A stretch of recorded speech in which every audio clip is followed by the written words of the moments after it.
Hello, everybody. About to start our program tonight. On the show tonight, just for those of you watching on YouTube, Jacob Rosales will join us for the 2 hour duration. Junkman is not with us. We'll tell you why that's not the case when we start off the show for real in just a few seconds. Stand by. YouTube stream is up. Regular broadcast about to start in about 10 seconds.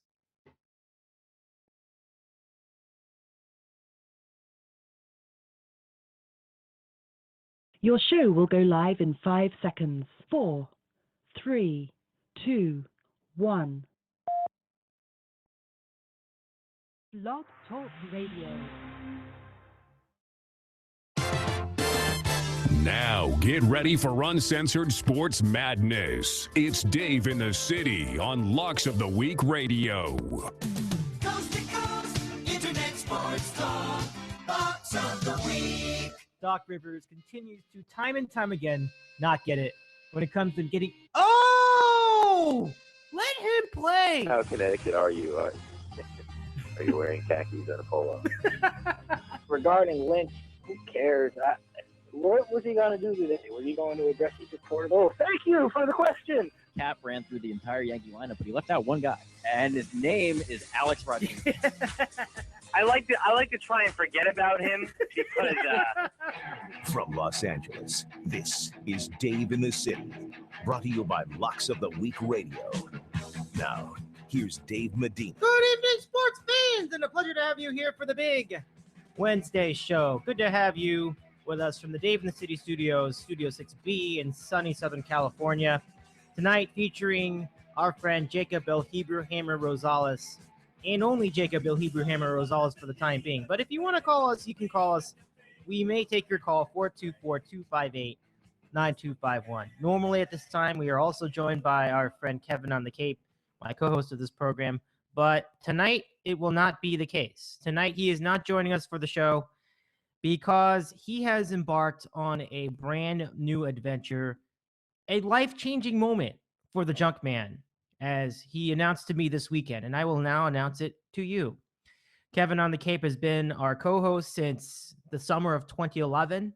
We've done random questions all these years, and it really has been a tremendous time, and I've really gotten to know a unique, interesting, and very genuine friend. So it's really great to have to get to know him all these years, and we will continue to get to know him for the next few years.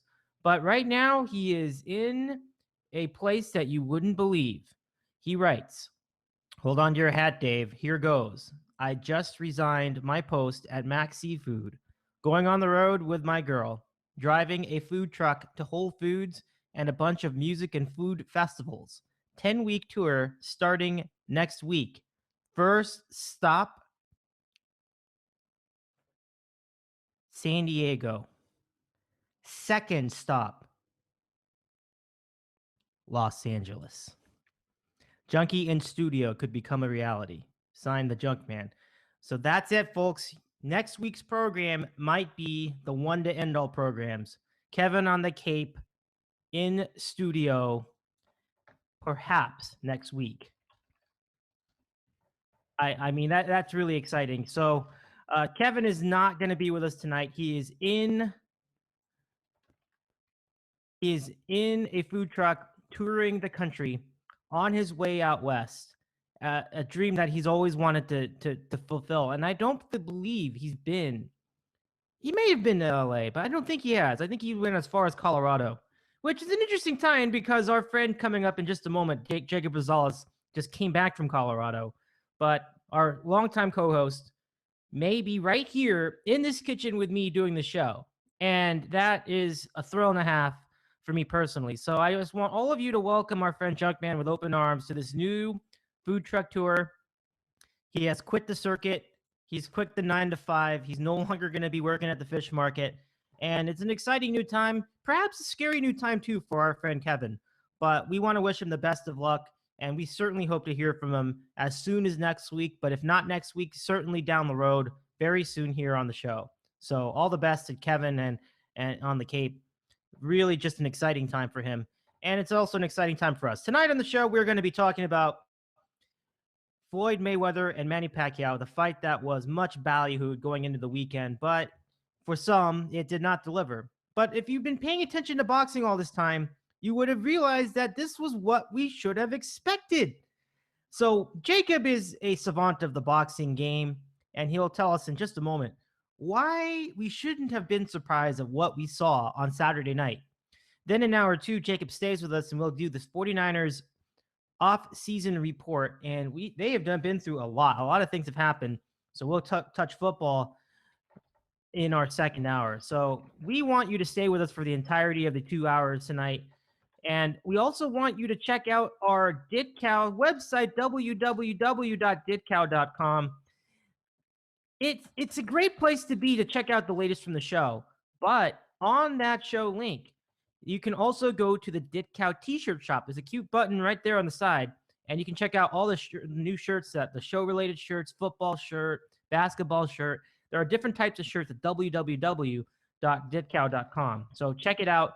I don't want you to miss that. www.ditcow.com. But now to the show. Let's start by introducing our friend who as we mentioned, just came back from Colorado, a place that Kevin called home for some time too. Jacob Rosales on the program with us tonight. Jake, it has been all too long. How's it going tonight, buddy? I'm doing all right. Can you hear me? Yeah, I can hear you good. I can hear you great. I mean, we have all these new all this new equipment we installed, so phone connections sound pretty good as long as you can hear me. Am I coming in okay as well? Yeah. Well, I thought there was something wrong because I thought we were going to talk 2 hours about fake league. Inflategate. Yeah, I know. Yeah, boy, just people are bored. Am I right? Your favorite topic? My favorite. I can't have enough. Can't have enough. In fact, isn't there another 900-page report we can read about the whole thing? Text messages. I think it needs to happen. We should. I think they should bring back the Joe Paterno story. That should be fun. Oh, it's just so good, so good. I mean, I can't wait. Let's talk about Johnny Manziel. Let's talk about Brett Favre for a couple hours. I mean, we should just bring it all into one show and just an action-packed show. Just get everything going for. Couldn't even be better. But how are you, Jake, man? You've been around. You've been moving around. What's new with you, buddy? Well, not much, man. Just nothing, I guess. I don't know. I can dig it. I know I that. don't have a whole lot for you. Yeah, well, no, that's fine. I mean, excited. I'm like, I didn't quit my job and like I'm traveling the country. I got nothing. Got nothing exciting at all. But I mean, you did travel a little bit though. So you, we'll talk about that. Maybe we'll talk about the personal stuff a little later. But obviously, you saw the Mayweather-Pacquiao fight. I always call it Pacquiao Mayweather, but it doesn't matter. It's the same thing. They both fought on Saturday night. It matters to Mayweather. It does matter to Mayweather. You're right. I know that there is was very, very adamant about that. He was serious. Some serious shit, man. Yeah. You got to say Mayweather first. He'll take your reporter credentials away if you don't say it properly. Is that why he took away the credentials? Seriously, it's because of that? I thought there'd be more. No. No, it's actually totally worse. The reason why a lot of reporters got their credentials taken away was because they were discussing his domestic violence. Exactly. That's what I was thinking. Way worse than anything I just brought up. Absolutely. Awful. Yeah, I mean, yeah, he's a dirtbag. Oh yeah, there's no question. He's a total dirtbag. Yeah, we both agree in that. So we want to preface with that comment because we don't want to give people that impression necessarily that we necessarily endorse his way of life outside of the ring. But in the ring, he is a master of skill and technical prowess. And that's the thing that I don't think a lot of boxers were prepared for. And I just think it's really funny that people were, number one, that they were trying to get after trying to get into Pacquiao's corner as if he was some saint of the game, a saint of boxing, which is completely false. I mean, he ran a cockfighting ring. He's had numerous incidents of infidelity and a tax evasion case that he's still trying to shake. And then he's trying to run for politics. So I mean, I guess that he fits right in if he's going to be a politician. Anyway, the point is, people acting like he's some sort of a moral, some kind of a moral alternative. I thought that was just, the whole thing was just silly. I think if you just go by the boxing, then you wouldn't have been quite so abrasive a leaning interest. Because remember, like, you were watching the fight, And the whole crowd, it felt like almost the whole crowd was chanting Pacquiao's name. I mean, that was a scene. That really was. And so Mayweather started to play the role of heel, which he's certainly no stranger to, but he mastered it very well. I mean, again, you've been a fan of his boxing style for a while. At least you've been one to defend it, because that's how you win fights. You've got to be smart, and he played great defense on this night. I just wanted to start off with the thought about the expectations going into this fight and why people may have been unrealistic thinking that this was going to be bigger than it was. I don't know if people were unrealistic. I think just a lot of people don't know anything about boxing. Exactly. Put it simply. Certainly. I think a lot of people are just they're clueless about it. It's like there's this mentality that, like, when it comes to boxing, it's this weird thing. Like, suddenly everybody comes out of the woodwork once a big fight comes on, and everybody's an expert, and everybody's been doing it. And yet, like, you know, they're not talking about fights that are happening, you know, while it's happening. You know, the type of people, I like to think of it like this: like, they're the type of people who, no matter what, Muhammad Ali is the greatest boxer of all time, unquestionably. They don't bring anybody else to the table. They talk about how much they loved watching Mike Tyson when they were younger.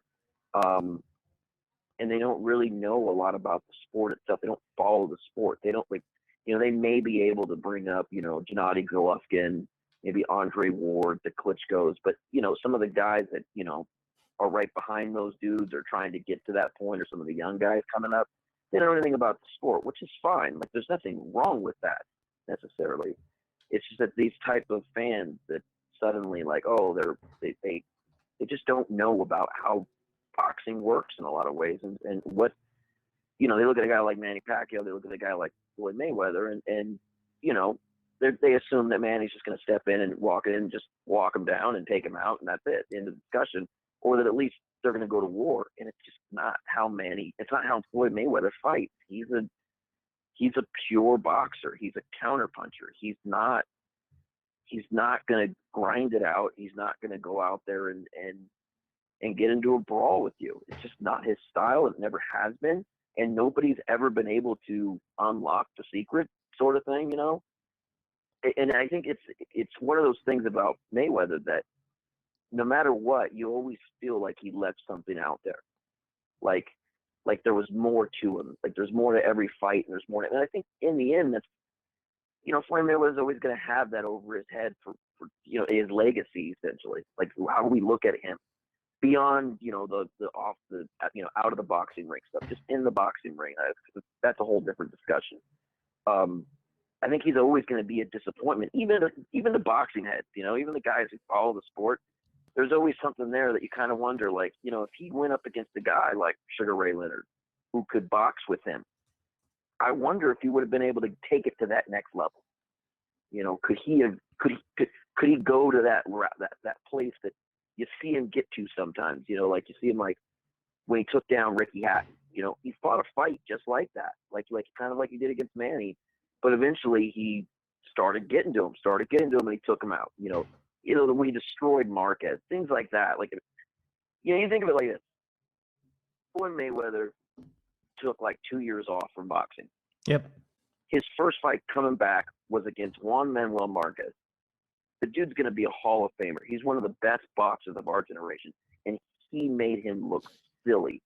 He didn't knock him out, but he made him look silly. And he just started tagging him in the later rounds. That's how good he is. Now, that's the same Marquez that, you know, had 4 wars with Manny Pacquiao. That's right. And knocked him out in the last one. And a lot of people think that he won a few of those fights before that. I remember that they thought he won the first one, right? Remember everybody thought, oh, he won the fight, and he got jobbed by the judges. Well, there was one fight where I think he got knocked down. If I remember correctly, he got knocked down like twice in the first round. But then, like, the last 6 or 5 rounds, he really won. He won the second half of the fight. Mm-hmm. So a lot of people thought that he recovered and he actually won the fight. You know, it's one of those things where it's kind of like, what are you going to do? I mean, you could talk all day long about whether this guy won the fight. I mean, you could bring up, Castillo and Mayweather won with Mayweather, whether he actually won that fight as well, and blah, blah, blah. That's not really my point. My point is more of just, these were two very good fighters. And Manny Pacquiao was one of the best fighters of this generation. And really, Floyd Mayweather is so much better than everybody that we never really got to see him get challenged. And maybe it's the depth. A lot of people say that he ran and he ducked and da-da-da-da. But with his legacy, the reason why I think it'll always be a disappointment is because what people really forget about Floyd Mayweather is that there was a time in his career when he was the guy calling everybody out.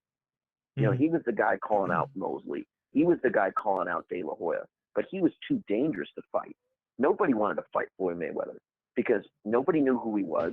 He wasn't going to bring money in, and he was a dangerous fighter. And then once Floyd became Floyd, I think there's this idea that Floyd Mayweather has always been this guy, but he wasn't. He was a young, brash, very, very, very good and dangerous fighter that nobody wanted to touch. And that's why there's what's his name, the Mexican champion, who actually when he passed away, he paid for his funeral, and he's always talked about how much he respected him because he gave him a shot, and he fought him. He gave him his chance because nobody else would. So then once Floyd Mayweather becomes Floyd Mayweather, suddenly De La Hoya and Mosley want to fight him. Suddenly Mosley is jumping inside the ring and acting like, oh, you're ducking me, you're ducking me, you're ducking me. When anybody who's followed the sport thought Mosley was full of shit. We all thought he was full of shit. Everybody outside of the sport, or everybody who casually watched the sport, is going like, yeah, Floyd Mayweather, he ducks everybody. He ducks everybody. And to a certain extent, it's true, because at that point in his career, it's like, why do I need to fight you, Mosley? Like, I don't need you anymore. I don't need you to get where I need to be. I'm already the money maker. Now you just want money. Now you just trying to get on this train.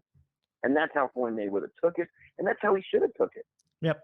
The problem with that is that, because these two guys never fought, they only fought once.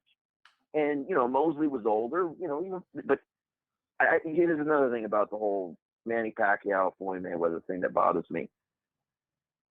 Floyd fought Mosley before Manny fought Mosley. Floyd fought De La Hoya before Manny fought De La Hoya. Floyd fought Ricky Hatton before Manny fought, Ricky Hatton. But everybody talks about how, Floyd only goes after guys when they're spent and they're old. Well, what was fucking Manny Pacquiao doing then? after you know what I mean? Like, yeah. So Mosley and De La Hoya suddenly got really young. I mean, Steve Forbes broke De La Hoya's jaw in a tune-up fight before Manny Pacquiao. Before that fight, he was spent. He was old. He had no business in the ring with Manny Pacquiao. But he was, what was he? Was he a spring chicken suddenly? Suddenly he was so great when before he was old against Mayweather? Same thing with Mosley. What Mosley took, did he find the fountain of youth right before the fight? And then Manny Pacquiao beat not just, Mosley, but he beat the fountain of youth too. And this is my issue with people who don't know what the fuck they're talking about when it comes to boxing. It's like, look, I don't think that Floyd Mayweather is the greatest boxer of all time. That's not what I'm saying. And he's a complete disappointment because just like this fight in this last, it was a shitty fight. And you know why it was a shitty fight? It isn't just because Floyd Mayweather does what he does. We expect that. We look, we watch the boxing. We're impressed by the boxing. It's because at a certain point in that fight, Floyd decided, I'm going to win this fight and I'm going to play it safe. And I'm going to outbox this guy and I'm going to outpoint him. And everybody's going to be bored out of their fucking minds. But I'm walking home with a lot of money with a championship belt. What I would have loved to have seen was him walk him down and take him out. Or at least try to. Like he did against Marquez. Like he did against Ricky Hatton. Like he did in the second fight against Maidana. Like he did in the second fight against Castillo. Unquestionably, this was my fight.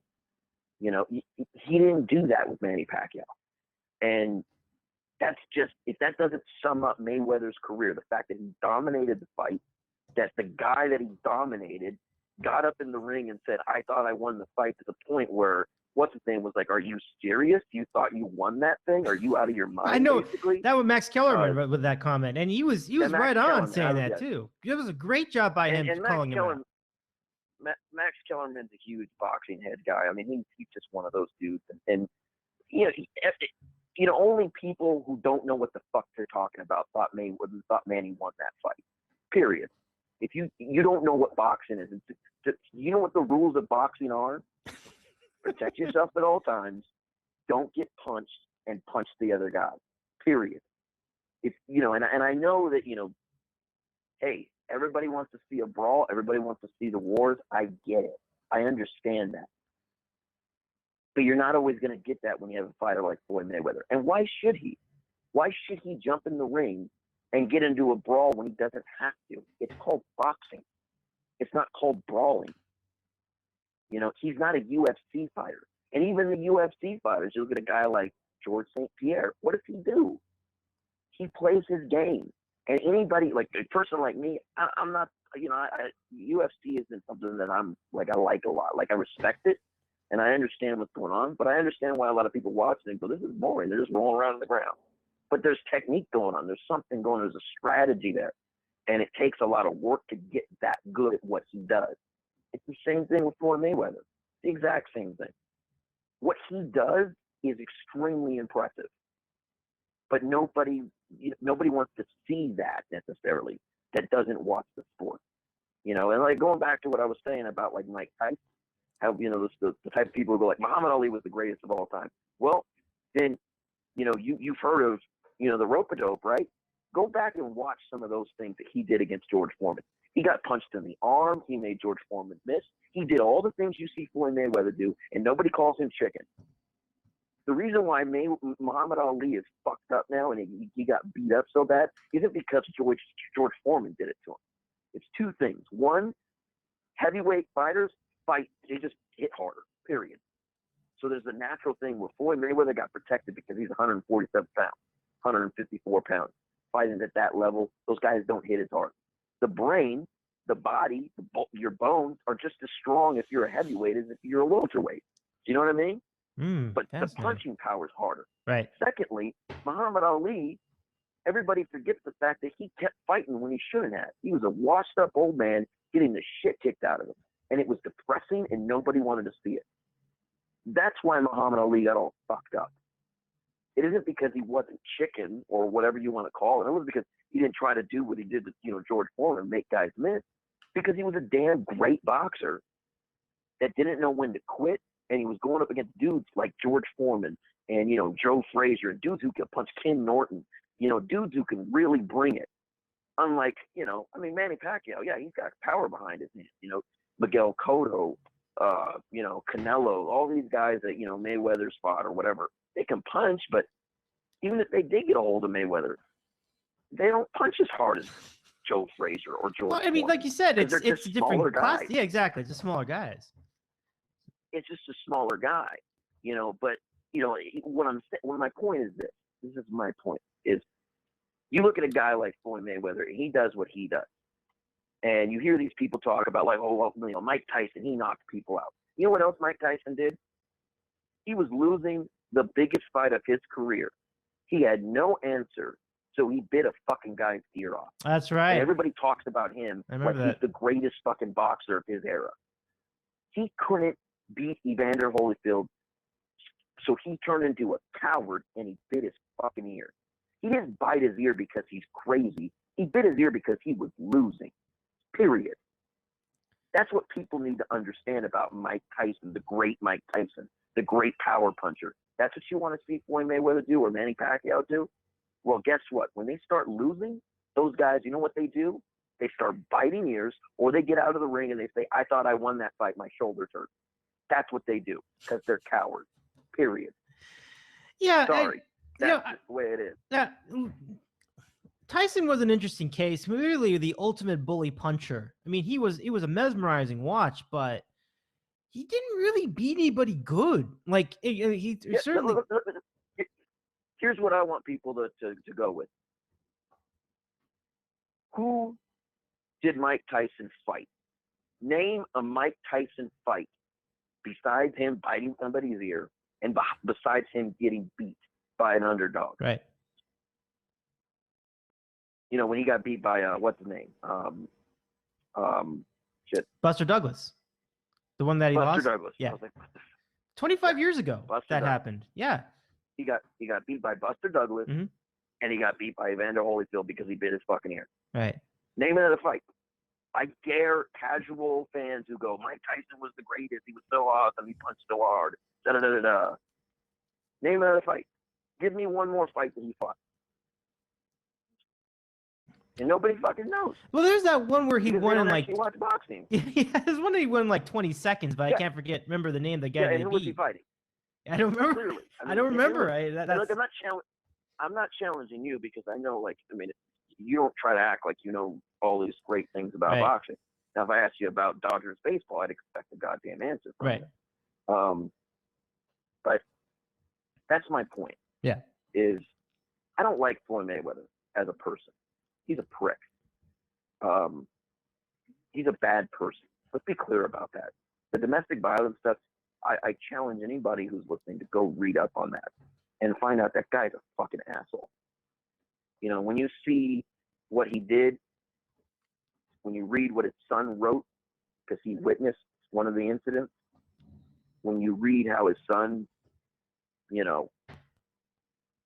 just go look at that stuff. And then go read about how Rachel Nichols and what's her name got their credentials revoked. Michelle Beadle's the other one. Yeah. We met her. Michelle Beadle. Anyway, yeah. Yeah. They get their credentials revoked because they talked about sex. I know that's pathetic. That's because just they talked about his issues. Yep. Now, go think about that. He's a prick. Don't get me wrong. And as a boxer, as far as his legacy is concerned, because supposedly he's only going to fight one more fight, and we're seeing the end of a great boxer's career, at least in the ring.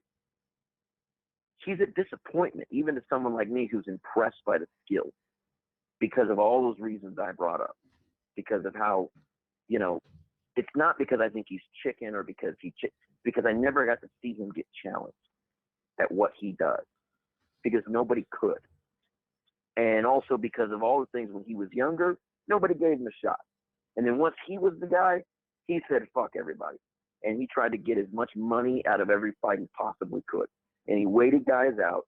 And the difference between him and a lot of other guys is that he was so competitive. He's such a competitive guy. He took that outside of the ring. And he wasn't afraid to say, I fight for money. Whereas other guys, they do I fight for the love of the game and all that shit. He didn't have any qualms against saying, I'm a prize fighter and I want money. I want every cent, every dollar I can get. And he took every advantage he possibly could. When he was in a position of strength is when he was negotiating with another boxer. Period. And I think that, for him, he made a ton of money and he's going to walk away with a lot of money. But I do think it tarnishes legacy a lot. I understand why he does it. I get it. But I think in the end, it's going to hurt him because he should have fought Mosley a couple times. He probably should have fought De La Hoya a couple times. Maybe losing would have actually helped him to not have that advantage to where he would, because he's Floyd Mayweather. He's the guy. I don't know. He's always going to be a disappointment to me, even though it felt like vindication watching him win as easily as he did. Because for so long, I've always just been like, Manny Pacquiao can't beat this guy. He just can't. You have said that for years. And a lot of people are like, well, but he's so much faster and such and such. But I remember you were always consistent with that. And that goes back maybe even 10 years. You were consistent. Oh, it's been, yeah. I mean, you got to think with a guy like Manny, you can never count him out. You really can't. He's got strong hands. He can hurt you. He can hurt you quick. And he's a volume puncher. So he can get on top of you and it's over real quick. He's a warrior. He's the kind of guy who's going to stick with it and go after it. We've seen him have these big wars with guys, so you're never going to count him out of a fight like that, because if he gets one solid shot in him, he could hurt Mayweather. Sure, he can hurt anybody. It could happen. He's got a puncher's chance. But, the further the fight goes on with a guy like Mayweather, the worse off he's going to be. And to me, Marquez is really the common denominator that I look at. Because Marquez is everything that Floyd Mayweather is, except Floyd Mayweather is bigger, better, stronger, faster, quicker, everything. He's He's just a better Marquez in every way, shape, or form. And if he struggled that much against Marquez, there was no way he was going to be able to beat Floyd Mayweather. Not to mention that Floyd Mayweather just wasn't going to, clearly Marquez in the fourth fight, he had a strategy, and it was to bulk up, and it was to take him down. And during that fight, he was winning. He was winning off boxing. He was outboxing him. But as the fight kept going, you could see Manny start to turn around, and Manny was taking over that fight. I think Manny would have won that fight. But, Manny being how he is, he's an aggressor. He doesn't have great defense sometimes. He walked right into a counterpunch. And guess who's the best counterpuncher? Maybe, well, definitely of our generation, but he might be the best counterpuncher we've ever seen, and that's Floyd Mayweather. I just can't. I couldn't see it happening. I could see him hurting him maybe, but I just couldn't see him, especially in a 12-round fight. Mm-hmm. It was like Pacquiao had to win in like round 4. He wasn't going to win in round 12 unless he knocked him out somehow. But Floyd, his endurance is, I think, underrated in a lot of ways, because he can go all day long like that. 12 rounds, he's still running around doing his thing. Starts doing his little dances and stuff like that. I mean, it's pretty impressive when you stop and think about it. Well, that's the thing. His defense is so good that, it's not like people were like, well, why didn't Pacquiao try to hit him harder or whatever? He did. It's just that he was able to just block everything he threw at him and then dodge him the rest of the way. Remember how many times that Pacquiao put Mayweather into the corner? And every time he got his way out of it with minimal damage. I thought that was really impressive too. That's what he does. I mean, that's just what he does. Like, there's times where, he's going to take his shots here and there sometimes, but for the most part, as the fight goes on, once he figures you out, it just turns into him just like every time Pacquiao had something going, Mayweather adjusts, and then he just, it's boring for a lot of people, but it's impressive as far as boxing is concerned. Like my whole thing was more like around 7th or 8th round, like, all right, man, go after it. Like, it's time for you to step up and go after him. And he just never did, and I don't like that about Floyd Mayweather, because I feel like, I know he doesn't care probably about his legacy and all that shit, but it would have been nice to see him try. It's funny. I just a quick aside comment on Floyd's lack of aggressiveness in the ring. I think he's more aggressive with his bets on games in Vegas than he is on actual boxing. Clearly, right? Clearly, he probably put a couple million on the Clippers tonight or something like that. He's ridiculous. Yeah. I mean, there's so many things to not like about Floyd, and I guess my whole issue has always been like there's so many things to not like about Floyd. Yeah. And the things that you should probably like the least, like dislike the least, are the things inside the ring. If that makes any sense at all. Like yeah, he's not always going to go for the knockout. He's not always going to walk a guy down. Like, yeah, like that's something to dislike about him. But it's probably the least thing you should dislike about him. Oh, I see what you mean. The things you should really that's what you dislike should be about him least worried about. Yeah, exactly. Yeah. Yeah, like him being, a woman beater and a piece of shit. Like that's probably why we should dislike him. Yeah. Not because he is who he is in the boxing ring. Right. Because he's the best that we have of this generation. I mean, just period. Right. Like he's that good. He is. A lot of people. I think a lot of people just don't want to accept it. Mm-hmm. Well, I think the thing is, if he was a more likable guy, if he had more charisma outside of the ring, he's got charisma, but it's more in the annoying sense than the entertaining and humorous sense. It might be more tolerable in that sense, and if he was a better guy too, that would help. Muhammad Ali was a great showman outside of the ring. Just to give you an example. Go ahead. Oh yeah, no, I do agree. I think it's a conscious effort with him. I honestly believe that. I think it's a conscious effort with women. I think he tries to be the antagonist. I think he tries to be the bad guy. I think he knows that it sells, and he's made a career off of it. Yep. And that's just. I think that's why he does what he does. Like And I'm not talking about the domestic violence stuff. I'm No, talking I know about what you mean. brassness. I'm talking Yeah. about the shit talking, you know, all the bullshit. Like, I mean, look, Manny Pacquiao comes out and says, you know, talks about, you know, gay marriage. What's the first thing Floyd Mayweather does? He says, when Barack Obama came out and said that he supports gay marriage, or however the fuck he put it, I don't remember. Thanks, Joe Biden. I'm sure that's probably what he really wanted to say. That was a politics joke. But yeah, so he comes out and says, you know, he doesn't really support gay marriage and, you know, Jesus and God and all that, because apparently after you get caught banging other women that aren't your wife, you got to suddenly become a huge Christian again. But that's neither here nor there. That was a good comeback. So what does Floyd do? What does Floyd do? He immediately says, I support our president. People should be able to live the way they want to. You think Floyd gives a shit about gay marriage? I mean, let's be honest here. You think he cares about gay marriage? I think Floyd Mayweather cares about gay marriage as much as he cares about cleaning up the sport of boxing and forcing blood testing before fights. Let's put it that way. I think he cared about it because it was convenient for him. It was a way to get under Pacquiao's skin in both cases, period. And that's why he's kind of not a very likable dude. But he knows what he's doing. Yeah. I mean, think about it. How much money did he make off this fight? 180 million He had every least. advantage. At least. He had Yep. every fucking advantage in this fight, in the negotiations. Pacquiao had no choice but to give in. They could talk about it all day long. Well, we wanted this fight so bad. We gave in to him because we just wanted the fight. Bullshit. They had to. They had to. There was too much money on the line. There's no one else for them to fight. Who the fuck is Manny Pacquiao going to fight? Who the fuck is Floyd Mayweather going to fight? They had to fight each other now. It was just, it had to be done. And look at all the money he got. Look at all the advantages he had. One fight. It wasn't Pacquiao versus Mayweather. It was Mayweather versus Pacquiao.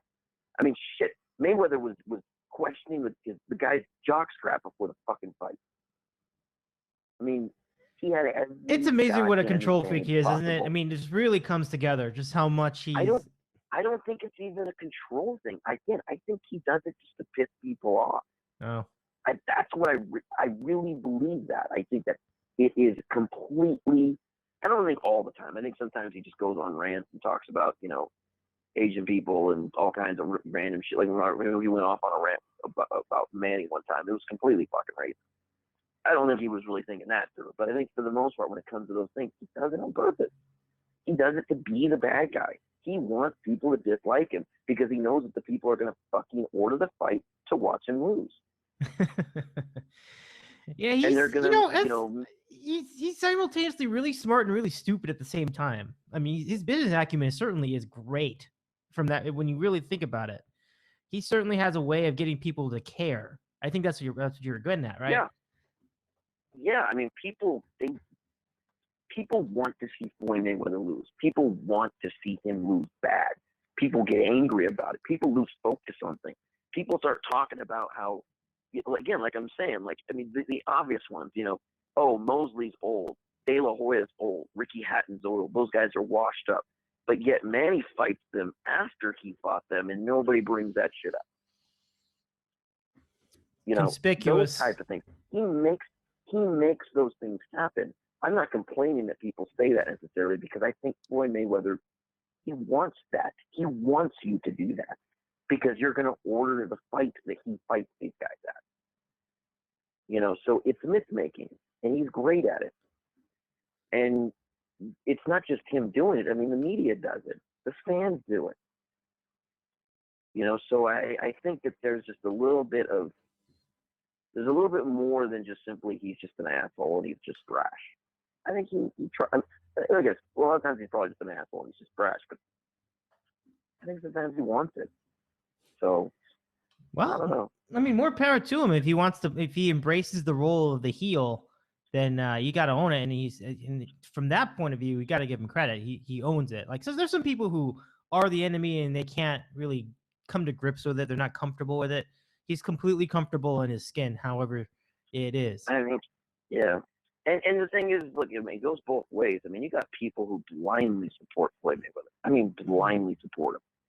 Yep. You know, and it's like, you know, anybody who yells hard work, dedication at any point needs to be punched in the fucking face. Like, you know, it works both ways. Like, he's got his supporters that are entrenched. Manny had his supporters that were entrenched. And anytime one of them fought another guy, it always became like, oh, well, you know, it became a thing. You know, bash the other guy or talk up the other guy. You know, it was lovely. It was absolutely lovely hearing sometimes Manny Pacquiao fans talk about how great some of the fighters he was fighting. Because Chris Algieri was such a great fighter. Brandon Rios was such a great fighter. You know, and I know that there was an issue with the you know, I think it was Berto that he was supposed to fight, but you know, when he fought what was his name? Joshua Clottey. Like, oh yeah, Joshua Clottey. Like, the guy's stiff. Yeah, Clottey's a clown. He's a goddamn statue. Exactly. Yeah. But but man, hearing Manny Pacquiao fans talk about how great Joshua Clottey is was hilarious. And there's nothing wrong with Joshua Clottey. He's a fine boxer for who he is. Like, he was, you know, he's Joshua Clottey. You know, but in a lot of ways, I just wish that we would have got to see, like, Floyd with, like, a hurt knee. I remember this one fight. It was, I think it was Yuri Foreman. Mm-hmm. Yuri Foreman against Miguel Cotto. And Yuri Foreman he's an Israeli, if I'm not mistaken. Yeah, he's an Israeli, and he's in the United States. He fights in the United States. And he was fighting Miguel Cotto after Miguel Cotto, I think, was coming back after being off for a little while. And Yuri Foreman isn't really a great fighter. I mean, he's okay. Like, he fought like Brundage, and you know, like, he fought okay guys. So it goes in against Cotto, and I think for Cotto it was more of like a tune-up fight. And Yuri is a guy who kind of runs around. You know, he's not going to go hard at you. He's just that kind of dude, and you know, so Cotto had lost to Manny Pacquiao and fought Yuri, and Yuri hurt himself, so he had to stand in the middle of the ring and go after it with Miguel Cotto. Ooh. And he eventually got knocked out, but it was actually it was fun to watch because Yuri had no choice. He had to go after it. He had to go at him. You know, and then Cotto went on to beat like Mayorga and, you know, Margarito, and then he lost to Mayweather and all that after that. But you know, it was like he was trying to recover from the Manny Pacquiao loss. But it was great to see. Like, I kind of wish we would have gotten that kind of a fight from Floyd one time. Just, you know, slips and falls, hurts his knee, and has to stand in the middle of the ring and go after it. Because I think we could have got to see, like, I think every fighter has that next level. And I don't know if we ever really got to see Floyd get to that next level because he just never had to. You know? I think you got to go pretty far back to see Floyd struggle. I mean, Castillo, I guess, is one. So this is like, but I mean, this is like one long, continuous Big Ten regular season. Then is that basically what this career is? Never really gets challenged until maybe those rare the rare moments. Yeah, I mean, because think of Castillo clearly. Like, Castillo, like, yeah. A lot of people think he lost the first one. The second one, he clearly won the second one. And even the first one, I mean, all the judges had him winning by 4 or 5 rounds in the first one. So, I don't know. I mean, you could take it however you want to take it. He outboxed Castillo in the second one, though. But, I mean, who? Like, Corrales knocked him out. Gotti knocked him out. Zab Judah, he pretty much dominated that fight. You know, Baldomir, I mean, come on, like, De La Hoya was a split decision, if I'm not mistaken, or a majority decision. Split decision. I don't remember. You know, knocked out Ricky Hatton. You know, dominated Marquez. Dominated Mosley. I don't remember who we fought after that. I can't remember if it was Cotto or Ortiz or whatever. But, you know, you look at these fights and, like, you know, when did he get challenged? You know, Victor Ortiz was an idiot. I tried to headbutt him. Cotto, it was a good fight, but it wasn't really a challenge. Canelo, like, no. The Ghost, not really. Madonna, the first one was a pretty decent fight, but he still moved. I think I know that was a majority decision. But yeah, he pretty much handled that fight, and then he handled the second one. So when do we see him have to take it to that next level? When do we ever see him get there? I just don't think we ever really have. It kind of sucks. Well, I think it would have been fun to see. That pretty much goes to my underlying point over the last 2 weeks. I think boxing's just in a state right now where it's just hurting. I just don't think the level of competition really is that impressive. I think it's the depth in a lot of ways. I think you're right. I mean, you look at guys like Andre Ward. I mean, who's Andre Ward gonna fight? Yeah, he's coming back, but I mean, who's he gonna fight? You know, the Klitschko's never fought each other, so we never got that. Like, we never got that fight. You know, so this has been it for us. Yeah, this is what we all waited for. The Yeah. entire generation of boxing fans has waited for this past Saturday, and we got that. So, I mean, yeah, it's disappointing. It was a great technical fight, but, you know, I mean, and at the same time, here's the thing, too. At the same time, like, I wasn't really all that disappointed because I kind of expected it. And to be honest with you, like, it's like, whatever. There's going to be some more fights coming up, you know? Like it's not like it's not like I just stopped and watched this fight and now I'm never going to watch boxing again. Like, I'm going to watch fights this weekend, or the weekend after. You know, like, I don't watch that. And look, I'm not the biggest boxing fan in the world. I mean, I'm clearly a bigger 49er fan. Probably even a bigger Giants fan. We're getting in. You're a bigger Giant fan? I never fashioned that. I thought you were more of a 49er fan than a Giant fan. Interesting point. Oh, no. I mean compared to boxing. Oh, okay. No, I'm clearly a bigger 49er fan than pretty much anything. I don't think you'd be doing a in-depth, like, 5-level off-season reports for the Giants. I not at least not from what I know. No, I just complain about the Giants. Really, that's all I really do. Well, everybody does. That's the Giant fan base, right? Isn't that like kind of like the thing, like torture and that whole thing? It's their fucking fault. I mean, it must be so torturous winning 3 championships. Let me put it this way. Okay, they're a 500 baseball team right now. They're a 500 baseball team right now. But right now, and yeah. they're like in negative 20 differential between runs scored and runs against. Right. Like they should be like 5 games below 500 at least.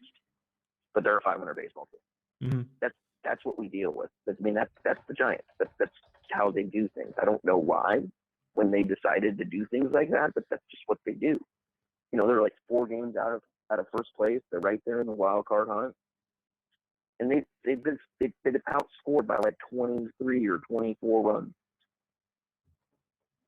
That's kind of ridiculous, Dave. It is. That's it's a pretty lopsided margin right there, Jacob. So interesting thought points. Well, good points all the way around on the boxing. I mean, we certainly have covered a lot of it tonight. I guess we could talk about some of the goofy things about the fight, but that's been covered enough by other people already. So we'll just end the boxing topic tonight. But I do want to give a shout out to Jamie Kimmel for trolling that walk-on entrance from Pacquiao's group. That was great. I think they invited him, and he kind of did his own mock Justin Bieber deal. He kind of looked like Justin Bieber and he was kind of acting like him, going on the ring. That was funny. Yeah. Did you notice that? I heard about it. Oh, okay. Anyway, that'll close it up for boxing night. Before we start the 49er report, a couple notes. First of all, the LA Clippers have just started Game 2 in their series against Houston. They won Game 7 over the weekend, same night as the fight. Really great Game 7. And Chris Paul got hurt in the game, but he stayed in it to gut out a huge victory with a game-winning shot with only 1 second left. And that put the Clippers over the defending champion Spurs. A big upset win to an extent. Spurs look pretty old and lacking depth in this series, but what a moment for the Clippers. And they took that and built it without Paul, since he was still hurt, for Game 1, and they won Game 1 going away at Houston. Tonight in Game 2, they will play again. It is early. They just tipped off, so we'll have more on that a little later. So now let's ask some other questions of you, Jake. So I had some other questions on my mind I just wanted to bring up with you. We call it random questions. So question number 1. how is your fantasy baseball team doing? Where is it right now in the standings? Oh man, nobody wants to hear about my fantasy baseball. Well, just a quick one sentence thing. I'm middle of the road right now. I think I'm sixth place. Okay. Sixth place. Out of how many? Like there's 12? Out of 10. Okay. 10 teams. That's not bad. It's early. I have pretty decent pitching. But my hitters aren't really doing as well. I kind of expected that. I mean, it's not like I had the worst hitting last year, so it's better than last year, I think. And I think they'll come around. I had to make some adjustments, and they've been coming around the last couple of weeks, but I'm still kind of not really in it hitting wise. But it's early. Not super worried about it that much. But my pitching's doing real well. Like I probably have points wise. I think I probably have like the third best pitching right now.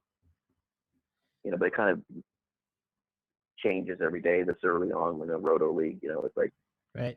It could be second, tomorrow, and then jump back to third the next day, and then jump up to second again. Like, whereas like in my hitting, basically, I'm probably like seventh or eighth. Okay. But there's some room to, I always kind of look at it like this. Like, the one downside is like pitching is where I'm really good at, and but I can't really get much better. So, I mean, I can, and I think I will, like, kind of close the gap in certain areas. Whereas pitching or hitting, like, there's a lot of room for growth. So I always kind of look at it that way. Well, I think that's the problem you want to have, right? When you have the hitting slow, that can rebound very quickly. If the pitching is bad, then you kind of worry because you're not sure if it'll come around. Like, you're less sure about it with the pitching. Yeah, I got some young pitchers, and I think that's kind of the issue. And it's like every guy keeps getting lit up every now and then. And I think things like I had some bad luck, like I didn't get any saves like the first week. I think I got a save like finally like 7 days into the season. That's kind of a slow start, but now I'm in third place in saves, so I can't complain too much. It took me a while to get some wins, but now I'm middle of the road anyway. Okay. So it's kind of like, it's one of those things. And K's, I'm up there at the top. I'm always fighting like kind of first, second, third. My ERA has been fluctuating. It's been like, it's dropped to like 3.1 and it's 3.5 and it's 3.3. And you kind of get that at the beginning of the year, those huge fluctuations, because one day a guy gives up 8-9 earned runs in 2 innings, and you're like, what the fuck happened to him? It really kills your ERA. Whereas like 3 months from now, a game like that happens, your ERA is not going to drop that fast. It just doesn't affect it as much. Cool. So that's been kind of the big issue with that. And like, hopefully guys like Taijuan Walker, who I didn't want to be starting, but he has to because stupid Zach Wheeler screwed up his elbow. And, I have Rick Porcello starting for me, which I'm not stoked about. Kevin Gausman is still in the bullpen, so I'm not starting him. So I'm kind of like, I got a lot of young dudes, but I got Chris Archer, who's been lights out. I don't know. Fantasy baseball's frustrating. I don't even know why I do it. I don't even like it that much. Dave? Dave, are you there? Oh, my mic wasn't on. Okay. Yeah, you've been at it for like 15 years, though. I can't imagine it'd be that frustrating, though. I mean, if you stuck with it, you obviously have a dedication to it. So that's cool. Yeah. Are you getting tired of it? I don't like fantasy football. Yeah, we talked about that already. Yeah. Okay. Next question. I don't like it. Yeah, it's too random, right? But here's the next question with the next question period. All right. So the next question is, now let's see. What are you planning to send your mother for Mother's Day, if anything? I have no idea. Okay. I was probably gonna tell her happy birthday to me, that I'm the best gift you could possibly have on Mother's Day. Hey, your birthday's around the same time, yeah? I'm not gonna do that. No, you're not gonna do that. Yeah, it's Monday. Hey, all right. It's Monday. Remember now, so you're gonna be 31 this year, right? Gosh, I can't believe that. Wow. Man, we are getting old. Yeah. You're getting Yeah. I'm gonna be old, 31 man. this year. Unbelievable. Unbelievable. Yeah, we need to hurry this up so I can take a nap. Just kidding. That's funny. Okay, so next up, are you on, like, you're on Twitter, but you don't tweet a lot. But what's your favorite Twitter follow? Like any particular accounts that stand out to you?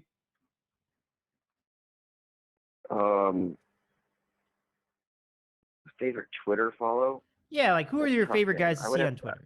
Yeah. I really like. I think it was Pro Football Focus. Okay, that's a good one. One of the people I think that's who it is, or I don't remember.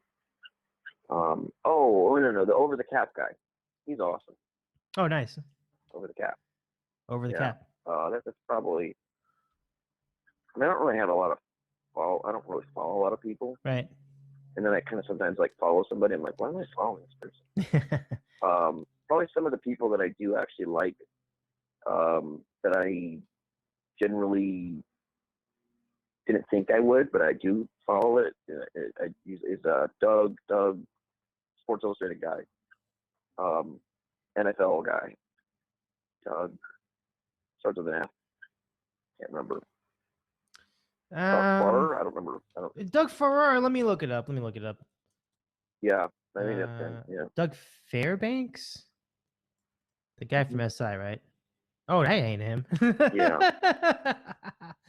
Hang on just a sec. Yeah. I follow Greg Cosell as well. I think I like Greg Cosell a lot.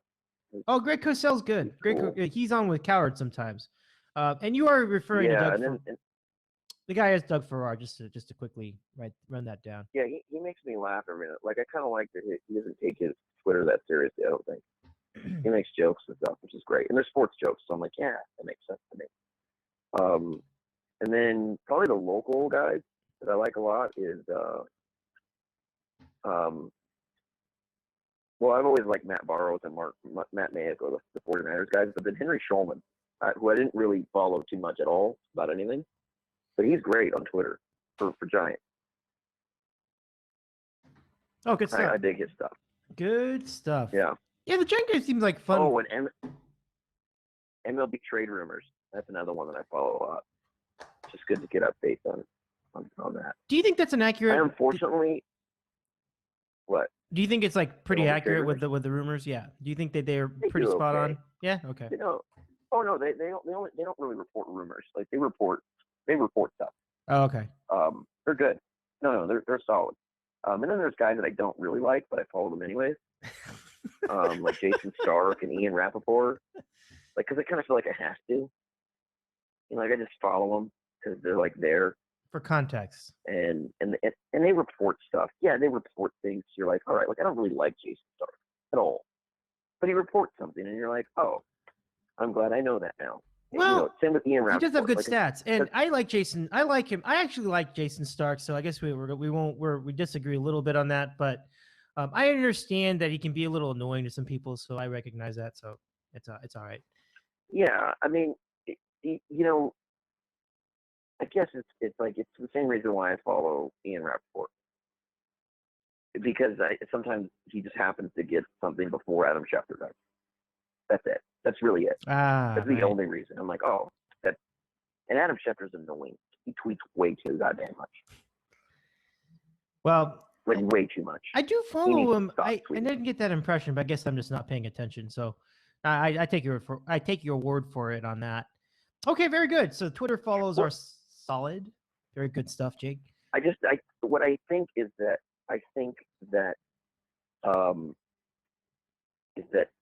Adam Schefter should only tweet when he knows something. He should never give his opinion. He should just tweet when it's just like, this guy is getting cut by this team, and that's it. Interesting. So he's put a little bit too much of himself. He's put too much of himself into it. Yeah, because I don't give a fuck what he has to say about anything. I mean, does he matter at all? He doesn't. I think it's a Jay Glazer problem, right? Like nobody- Jay Glazer kind of does the same thing. Nope. Oh, I can't follow Jay Glazer. He's a douchebag. That's not going to happen. We talked about. Yeah, I can't disagree. I'm not arguing with you there. And I'm okay if Adam Schefter tweets all that stuff. Like, oh, Right. Such and such. And it's just if it's just information. Mhm. Like, I don't care about anything else from him. I've never thought. I wonder what Adam Schefter thinks about this. Ever. I've never thought that. Let me ask you this: what do you think about Michael Fabiano? Because it's kind of the same thing. Like he really throws like his Yankee comments and some other random stuff that he talks about on the Twitter. I don't think I've ever followed him. I don't know who he is. Who is he? Well, he's with NFL Network, so he does the fantasy football stuff. Mm. He's pretty good with fantasy Interesting. football. I will admit. Well, I won't admit it. I'll fully be happy to say it because he's pretty good. Like you're in a pinch. Oh, there's one guy. Who is it? Bill Williamson, I think. Yep. He tweets about his stupid fantasy team all the goddamn time. He needs to shut up.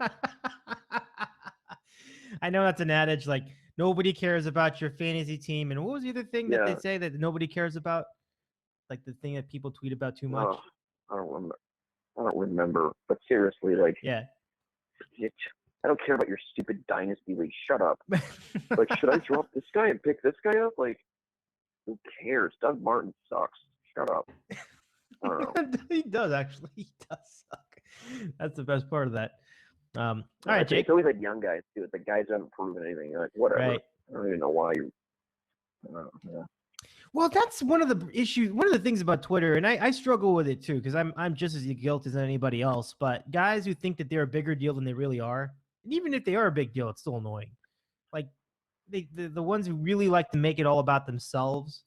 And I had that problem when I started Twitter because I just got excited about the power, and I feel like I want to think I'm better at it now, and I at least tone it down. But guys who's like, "Oh, this is so great," like all the ones where they pat themselves in the back, like, "Look at what I did," and you always want to tweet back at them, "Well, good for you, get a cookie," and something like that. I do it too. I'm not saying I don't, but at least I'm not like over the top with that stuff. And I don't want to. Again, I don't want to bring it to myself. It's not really the point of this, but you know what I mean. Like guys get. I don't know. Hard to explain. I get exactly what you mean, dude. Okay. But anyway, last question on this, and here we go. Okay. What's been your favorite restaurant so far over in Santa Clara? Any Santa Clara originals that really are good? In San Jose, Santa Clara. Well, we can say San Jose too. It's Jose. all part of it. All South Bay. I don't really go out much. Okay. But it had to be I was gonna name a place. It would have to be Super Taqueria. Super Taqueria. Good. It's good, dude. Yeah. That was good. So good. Burrito good. Tacos. But yeah, they do burritos. They do tacos. They do all kinds of stuff. Good. Cool. Very good Mexican food. Oh, I love it. I recommend it. That will Super never. Taqueria. Super Taqueria. But there's another place that has orange sauce. The sauce is good. The burrito's okay, but the sauce is fucking. Ooh, orange salsa. Yeah. I'll So give it's that like a you look. gotta go get the orange sauce. It's Yeah. not like orange tasting. It's just the color's orange. It's just colored orange, yeah. You gotta go get you gotta get the orange sauce from them, and then go to Super Tac. Ooh. And it's like like the best thing you've ever had in your life. Like I would make love to a burrito. with orange sauce from Super Tac. You could make that happen, but that's awesome. So like combining that sauce with the other places' food, it's like getting the Super McDonald's good, dude. fries with the In-N-Out burgers. It's kind of like that. That's good thinking. Are they are they close to each other? No, No, they're not. that It's sucks. usually you gotta go to one or the other. But the one place does sell orange sauce, but you don't really keep it. It's usually gone pretty quick. So. Jake, would you ever consider doing a show about food one day, like another show, like another podcast down the road? We just do like some kind of a restaurant special or something. I really could talk about this for an hour. Like I And I have. I've done a show about food for an hour back in the day, but I don't know. Yeah, with Foods, I like foods. I love food. I don't know. Maybe, yeah, yeah, you could do that. if we can come up with some kind of a focal point that we can settle on for a while, like we could do a show on burritos, which it would be. I think we really could go an hour on burritos because we could go back to talking about super kukas and is it all that? I mean, I went back there a couple years ago. I think it is. It's still pretty good. I don't think the nachos is. I want to go. I want to go to Woodstocks, man. I miss Woodstocks. The best Woodstocks. I want to find that old Korean man and make him make me a TJ burger. Hope he's still around. Did you ever have TJ burger? No, I missed out completely on TJ Burger. It was before my time being there. It was not before your time. Oh, it was not before my You time? just didn't know about it. Yeah, it was where you know where that Domino's is in Isla Vista next to the little market, and then So were they around when I was there? Place now or whatever. Maybe they were. Maybe they did have a TJ Burger. Pretty sure. Was it like with that weirdo projection TV in the corner? And the long benches? Or am I thinking of somewhere else? No. That was across the street. I think. Yeah, you're That right. I was, probably just missed it. By Rosaritos and Okay. and it used to be a boba place, but then it was nonstop, and then there was the place with the breakfast burritos. Yeah. Yeah. Oh. Best breakfast burritos I've ever had. What was that place called again? Damn it. I'm gonna get angry. If there's a gaucho listening, they're probably yelling at the top of their lungs. Best fucking breakfast burrito ever. I wonder if I've had it. Yeah. It wasn't Super Kukas. They have a Super Kukas in Isla Vista too. We're speaking of Isla Vista. Super Kukas was different. It was Rosaritos, and then right next to it, like connected to it, it was a different place. But yeah, man, they had a breakfast burrito, and it was like nonstop. It used to be a boba place. And it was right there. I can't remember what it was called though. So good. Well, it wasn't Freebirds, obviously, right? Because that's too commercial. No, Freebirds shit. Freebirds is bullshit.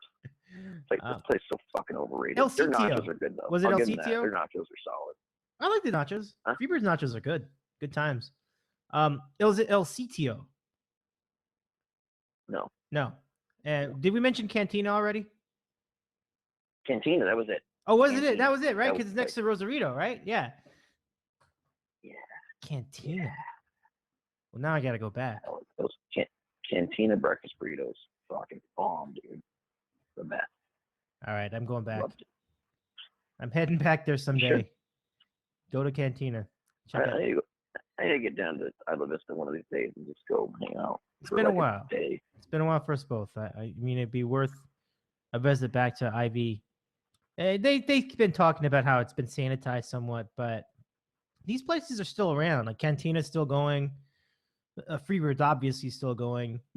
El Sitio's still going. Super Kukas still around. Yep. I like Super Kukas too. That place was bomb. Yeah. I used to get the enchiladas all the time. Always got. I never got the enchiladas there. I mean, I must admit, were they good? Really good? It's the best thing they had in my opinion. Jeez. Totally blew it. It was a little bit more expensive though. It was a little more pricey from what I remember. Huh.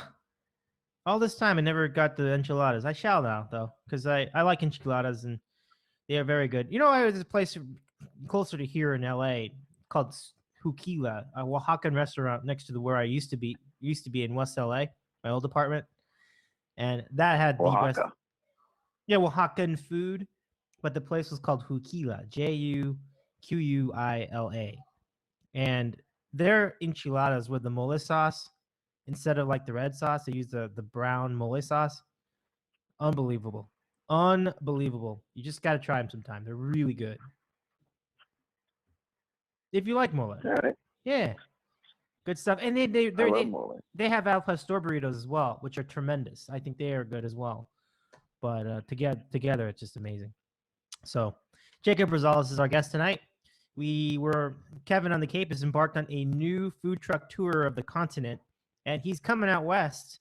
He's going to be in San Diego. He's going to be in Los Angeles by next week. It's really exciting. We're hoping to get him on the program next week in studio. It's never happened before. But in the meanwhile, we have our friend Jacob Rosales filling in, calling us from the Bay Area. And we segue now to the 49ers off-season report. So a tumultuous off-season, to say the least. A changing regimes. Jim Harbaugh leaves the team because of issues with the ownership group. Jim Tomsula is promoted from linebackers coach to become the head coach of the team. And Jacob's mood has changed considerably in the last 10 seconds.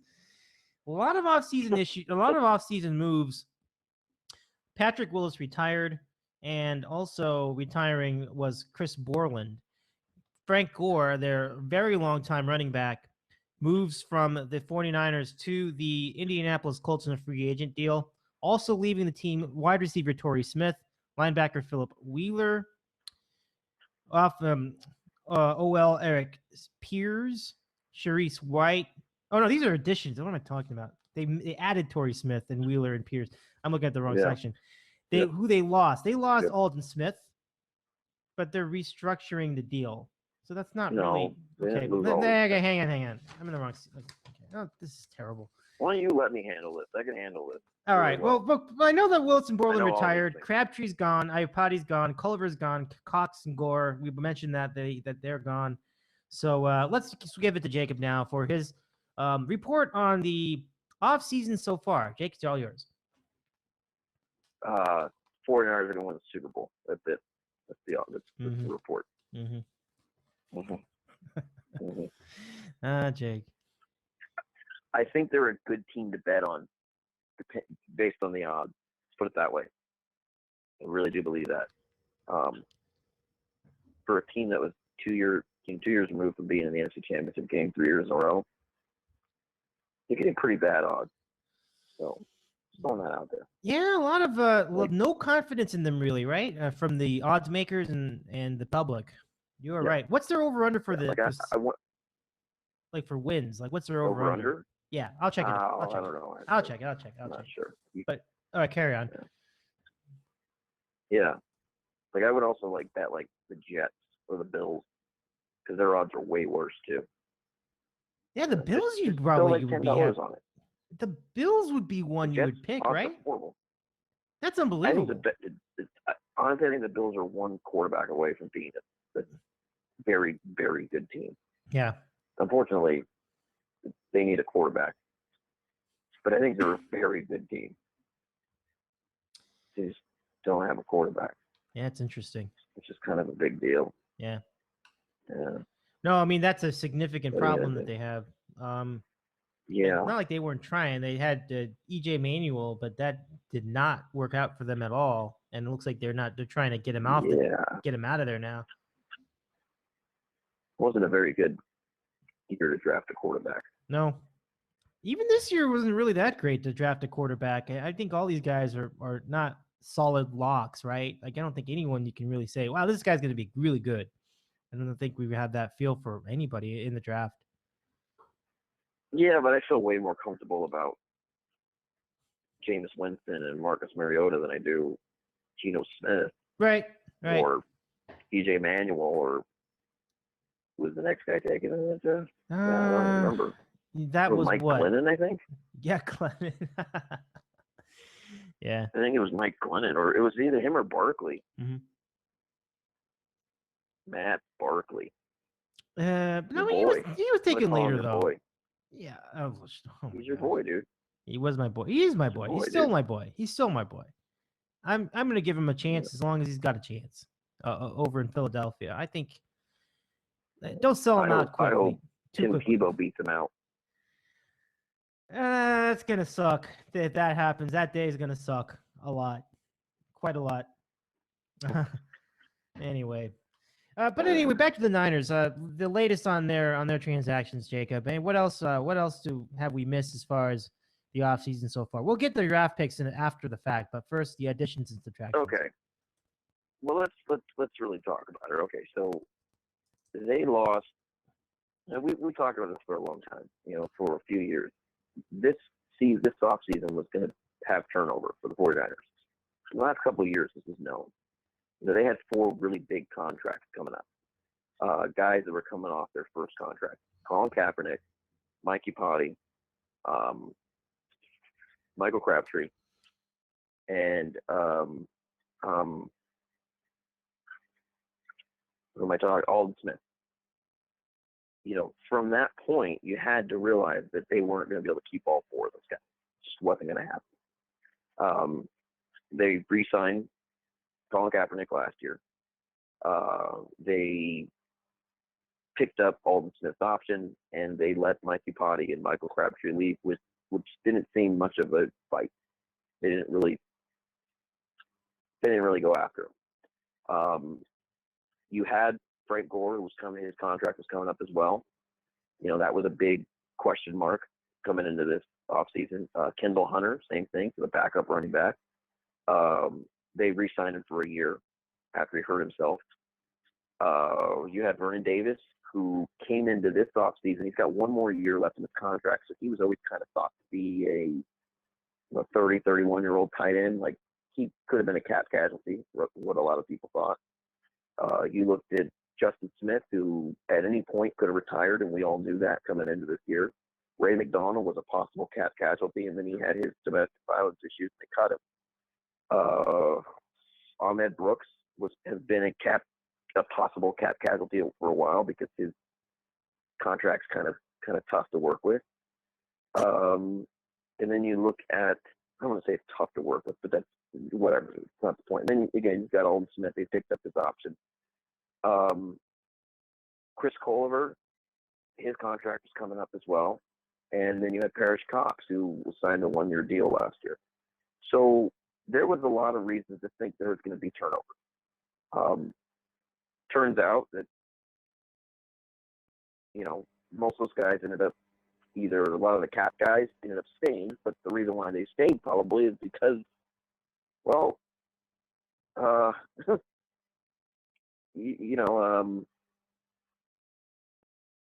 had Patrick Willis and Chris Morgan retired, which the Patrick Willis thing really opened up a lot of cap space for them. So they were able to keep a lot of these guys and re-sign, go after guys like Torrey Smith, but then they ended up losing, Frank Gore and Parrish Cox and Chris Culliver, and they re-added Torrey Smith, Reggie Bush, lineman, Pierce guy, Darnell Dockett, him, and Pierce, and then Darnell Dockett was the other guy, the D lineman, and Sharice Wright, which I didn't understand that he got paid a decent amount of money he wasn't very good last year with San Diego. He hasn't been good, but they gave him pretty decent money. But it's a one-year deal, so I guess I can't complain too much. And then they went and they got a couple of guys. Wheeler, who was a middle linebacker for the Dolphins. They signed him the day of the draft, I think, the first day of the draft. And then Desmond Bishop, former sixth-round pick with the Packers. Two veteran guys, really. I don't think these guys are like, oh, they're sticking around for a while. They're just veterans. So they're both one-year deals. So yeah, I mean, it's been kind of an interesting offseason, clearly. But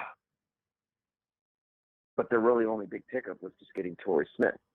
So a lot of people aren't very happy with what the 49ers are doing, clearly. Does that make sense? Yeah, but what could they really do? I mean, it's not like there's that much cap room, even with Willis retiring. I mean, who's even available in the free agent market that's really going to light you up? You can't re-sign Gore because he's too old at this point. I think it was actually the right time to let him go. So I think they played it about as well as they could. I would unfortunately agree with you. You look at what happened, and you look at the last three drafts of the 49ers, 2012, 2013, 2014, not including this draft. They've drafted one starter so far. One. And that's Eric Reed, who's had concussion problems. The 2012 draft was a complete flop. The only guy still on the team is Joe Looney, who's a backup lineman. Darius Fleming tore his ACL 2 years in a row, and I don't remember where he's at now. I think he actually got a Super Bowl ring with the Patriots. as like a backup this past year. Cam Johnson, they traded him. Trent Robinson, they let him go. He ended up starting a little bit of games for the Redskins. I believe he's still a backup there, if I'm not mistaken, or he's somewhere else now. LaMichael James requested to be cut last year because he didn't feel like he was getting his playing time, and I believe he was, last I heard, on Miami Dolphins roster. But I don't know if he was ever on the full-time roster. I think he was in the practice squad. And then the infamous A.J. Jenkins pick. So that was a complete flop. But when you start looking at the last other 2 years, you start seeing guys like Tank Carradine, Vance McDonald, Brandon Thomas, Marcus Martin, Dante Johnson. You start seeing that they were really trying to fill. Carlos Hyde is another one. They were really trying to fill in these roles. So I think a lot of ways the 49ers, they're going to depend on all these young guys now step up from 2013 and 2014 draft. And I mean, right now, there's a pretty good chance that Carlos Hyde and Marcus Martin might start. And Brandon Thomas seems to be a guy that's going to start as well. He was picked up in the 3rd round last year, the last pick of the 3rd round in a compository pick. He tore his ACL working out for the Saints. He's probably going to take over Mikey Potty's spot. So they weren't going to go find somebody else for him. Carlos Hyde is going to take over Frank Gore's spot. Tank Carradine is probably going to take over, Ray McDonald or Justin Smith's spot. So you're seeing these guys. Quentin Downs, another guy on the D-line that was got a lot of playing time lately. And, Vance McDonald, he hasn't really panned out that well, but we'll see what happens with him at tight end. Jonte Johnson got some playing time last year at corner. He's probably going to be a big part of the mix there now. So you're now starting to see all these young guys like Aaron Lynch. And then they pick up a couple guys, Keith Reeser and Kenneth Aker, who didn't play at all. Their last 4 picks last year were all on the injured reserve. Every single one of them. Wow. Yeah, that's true. And then they had Brandon Thomas as well. So 5 guys from that year were all on injured reserve from last year's draft. All those guys are going to have a chance to at least compete for a position. And some of those guys are going to start. And that's not including Carlos Hyde and Marcus Martin. Unfortunately, Chris Borland retired, but he was also a guy from last year that was probably slated to start after Patrick Willis went down, retired. So you see what the 49ers are doing. This is really, let's put it this way. Joe Staley, Vernon Davis, Andy Lee. The one thing that those 3 guys have in common is they're the only players that were not drafted by Trent Baalke or brought in by Trent Baalke. Were not drafted by Trent Baalke. Andy Lee was drafted by not the previous regime, but the previous regime before him.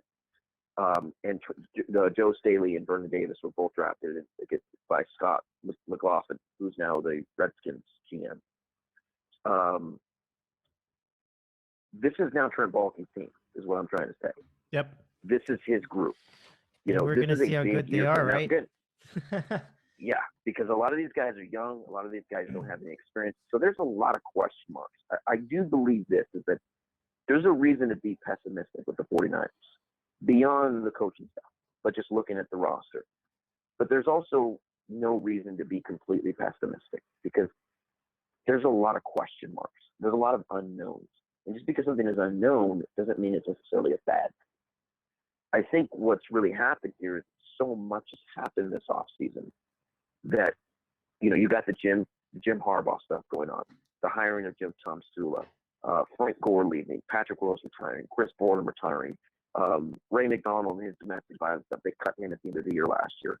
Bruce Miller with his domestic violence stuff.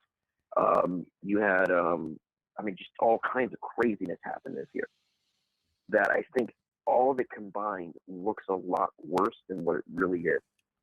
Because at the end of the day, this is a very young roster that hasn't had a chance to prove itself yet. And last year I said, this is the best 49ers team that Jim Harbaugh and Trent Baalke have had. And they fell apart, for a lot of reasons, for a ton of reasons.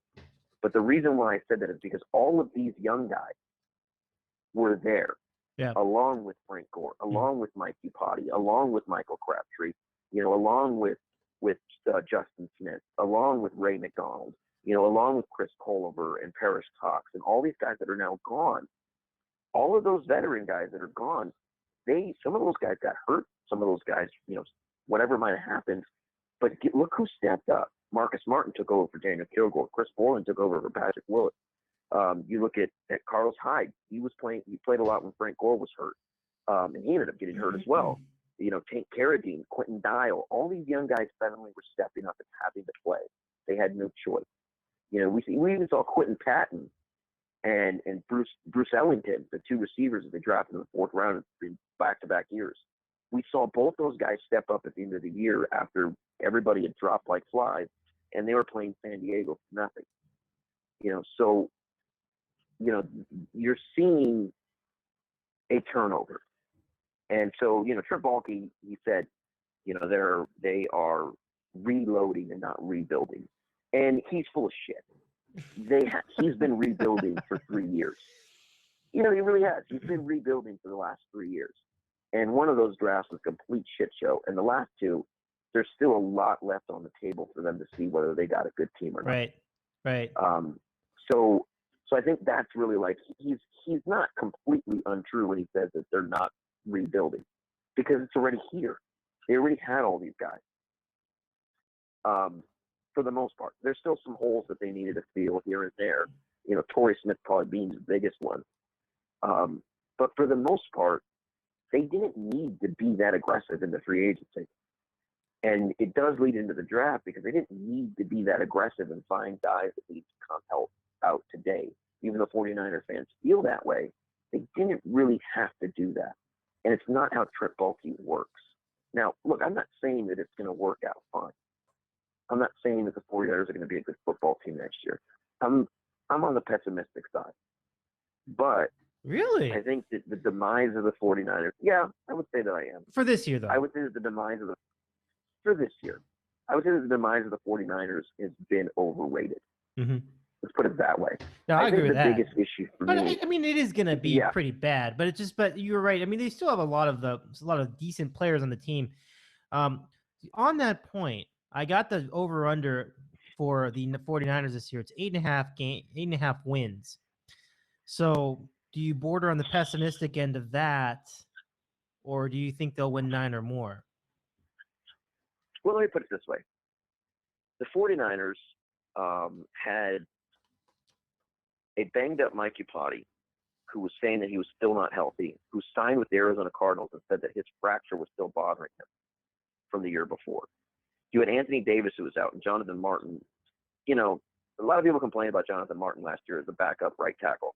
He wasn't bad for a backup, which means he was pretty bad, put it that way.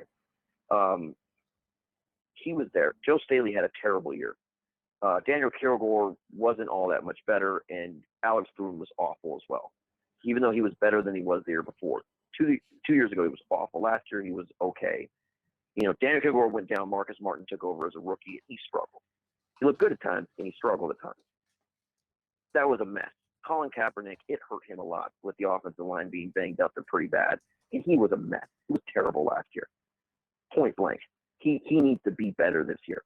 There's no question about it.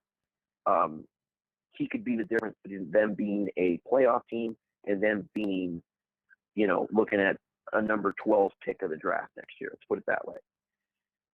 But my point is that you look at those things happen. Michael Crabtree falls apart. I don't know what happened to him. Vernon Davis was worse. He was terrible last year. They only had Anquan Bolden. Frank Gore got hurt. Kendall Hunter got hurt. LaMichael James got cut. Marcus Lattimore retired. That was a tough break. And Carlos Hyde even got hurt at one point.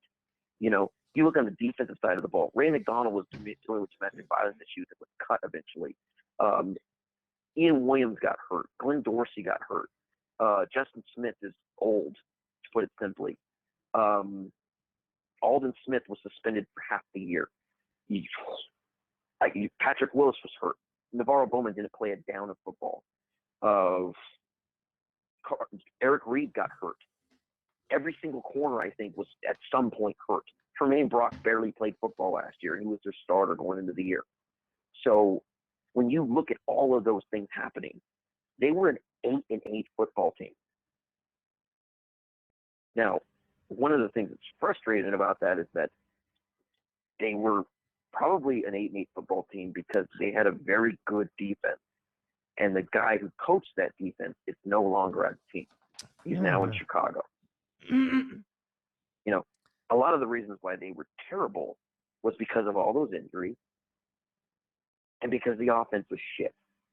And the guy who coached that side of the ball, well, the two guys that coached that side of the ball, one's an offensive coordinator for the Bills, and the other one's coaching at Michigan. Yep.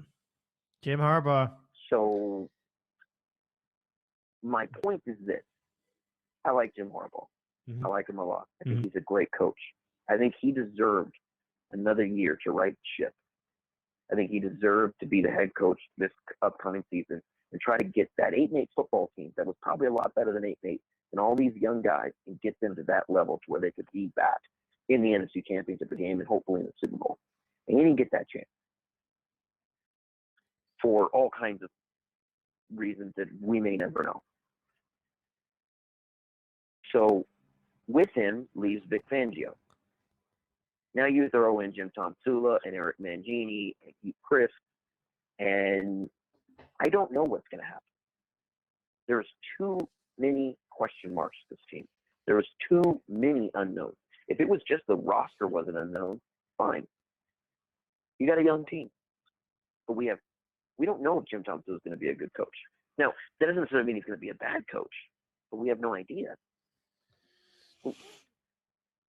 We just don't know. Yeah, it's a tough call. We don't know. Well, actually, we don't know if I can Kaepernick's take an gonna have a better year. educated guess. But Jake, I can take an educated guess that he's going to be a bad coach. I mean, I don't have confidence in his coaching ability based on what I've seen from him and the way he talks and a lot of things like that. I mean, it kind of reminds me of.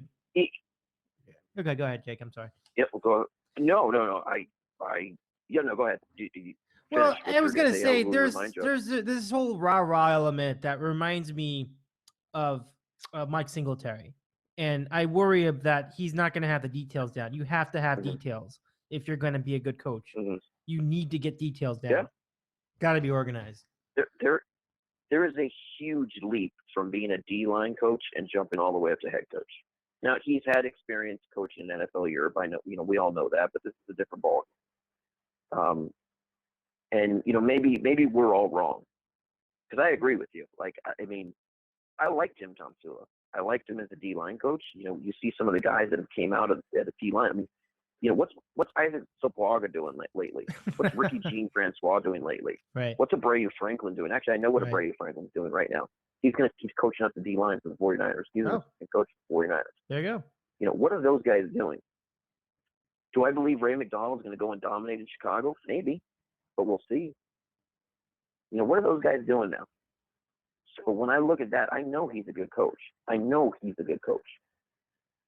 But there's a difference between being a position coach and being a head coach.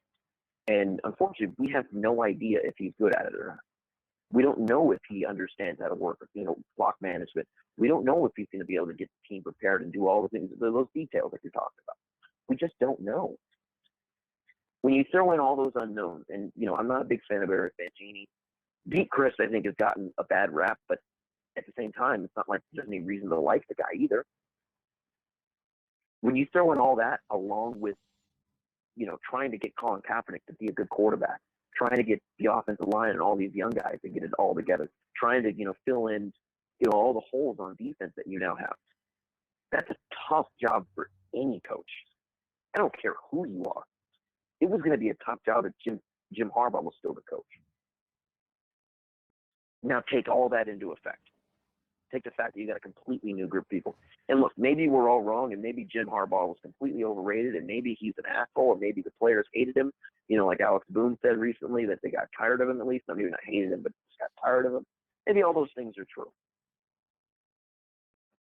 And maybe Rand Paul will be our next president of the United States as well. It's possible. I'm just not banking on it. Sorry about that, guys. Yeah, it's there's a lot of uncertainty with the Niners roster. Now, to augment that roster, they made their draft picks in the 2015 NFL draft. A lot of rumblings and bickering about their first draft pick, Eric Armstead from Oregon. And, 4 career sacks. That doesn't sound very good. But, Jacob, let's get your case for Eric Armstead. Are you in favor? Do you think this is a good pick? Where do you stand with Eric Armstead and the rest of their draft picks? They also drafted Jaquiski Tart from Samford, not Stanford, Samford. And then an offensive outside linebacker, Eli Harold from Virginia, Blake Bell from Oklahoma in the 4th round, Mike Davis, DeAndre Smelter, and a punter on the 5th round. So let's get your thoughts about the 49ers draft. Oh, boy. All right, well, let's start like this. I actually have the 49ers roster all set up, and I have my own little thing, my own little Excel sheet. And I have four different categories. And this is how I label them. I said immediate starters, immediate reserve, projects now, and projects for the future. All right. And what I mean by that, just to explain, like immediate means guys that can come in and help out day one. These guys really don't exist for the most part. Like people like to think that, oh, you're going to draft this guy and he's going to come in and play and he's going to do great. And that's very rare in the NFL. There's a maturation process. But you can find these guys. And then there's projects that are kind of like guys that can help out now. That they may not be starters this year, but they could be starters later. And there's projects for the future that I say are like they could be a mix of like, hey, these are guys that you may not even use them this year. They may barely get any playing time, or they're just going to be a special teams guy. But eventually, they're going to be a part of the team. Oh, and then the immediate reserves are basically exactly what it sounds like. Guys that can be special teams players, guys that are to add depth to the roster. Day one, they're going to make the roster. They're not necessarily going to be a starter, but they're going to make the roster. You get a lot of guys like in the draft that are projects. You get a lot of guys that can come in and help out immediately. I think one of the misconceptions that a lot of people have with the draft is they always talk about like best player available or drafting for need. And I don't really think that anybody does that, really. I think there's a big misconception when people talk about that. And that's not just a criticism against fans and the media, because you'll see like Mel Kiper and Todd McShay, they'll say, well, they needed to get a running back and they didn't. And that's why I downgraded them from a B+ to a B- this year. They needed to get this guy, and I felt like this guy would have fit that role, and they didn't get him. They had a chance to, and they drafted this other guy. That's the drafting with need. That's what the fans do. They get on the boards and they get pissed off. And then you have guys like Trent Baalke walk around. This is a criticism against him. And he says, we just draft our board, the best player available every single time. Which makes me wonder how the fuck he drafted a punter in the 5th round. But we'll get to that in a second. My point is this. Yeah. I had 3 positions with asterisk marks under immediate starters. Offensive guard, middle linebacker, and corner. And the reason why they had asterisks next to them is because, A, I felt like Brandon Thomas could probably fill the role for Mikey Potts. Okay. No one is going to come in. In other words, if they drafted an offensive tackle in the 1st round, it's highly unlikely that he's going to start over Joe Staley or Anthony Davis. They're both pretty good offensive tackles. But who could a guy get drafted? Where could a guy get drafted and come in and immediately start? Now, I'm sure there was guys that they could have drafted that may have came in and been better than what the options they had. Like maybe a center. I can't remember that it was the one center that was really good that got drafted by right around when they were drafting. That could have came in and probably been their starting center. But I looked at the roster and I say, okay, Mikey Potty left. They have Brandon Thomas, who hasn't played a down of football. They have the loser, whoever doesn't get the center position of Daniel Kilgore and Marcus Martin. They have Joe Loney, and they have a guy who probably shouldn't be playing guard. It's going to be their swing tackle on Pierce. So my thought is like maybe they drafted an offensive guard, but maybe they feel like Brandon Thomas can take over that position. Middle linebacker. You had 2 guys retired, clearly. They may think Michael Wilhoit's just fine next to Bowman. And when you stop and you think about it, having DeVarro Bowman and Patrick Willis on the same team playing middle linebacker next to each other, you're playing with house money. Realistically, having Navarro Bowman play with a guy like Mike Wilhoit is what most teams have. That makes sense? Mm-hmm. Dave? It does. You It know, does. You don't have Navarro Bowman and Patrick Wilson on the same fucking team. How often does that happen? It doesn't. Right. So they went and they signed a guy, Wheeler, who the day of the draft, and at that moment I was like, they're probably not going to draft a middle linebacker. Cornerback, same thing. They have Chris Culliver and Parrish Coxley. They had Tremaine Brock coming from injury. They had Dante Johnson last year, who they drafted in the 4th round. They had Jimmy Ward last year. They drafted in the 1st round as a nickel corner safety. But keep in mind, they also had drafted Keith Reeser and Kenneth Aker, 2 guys that didn't play it down last year, and they were on injured reserve. Plus, they brought in Sharice Wright, and they re-signed Chris Cook. Now, I'm not saying they can't improve on that. What I'm saying is, if they're at the position at number 15, first pick of the draft, do they have to draft a corner? Not necessarily. Does that make sense? Yeah, you know, I mean, drafting for specific needs at a specific position of the draft is, I'm going to just say this, it's overrated. I don't think that's such a big deal. And to give you a good, another good example, the New York Giants, they just draft who they think is the best position, best player available, regardless of position. I think it's not that bad.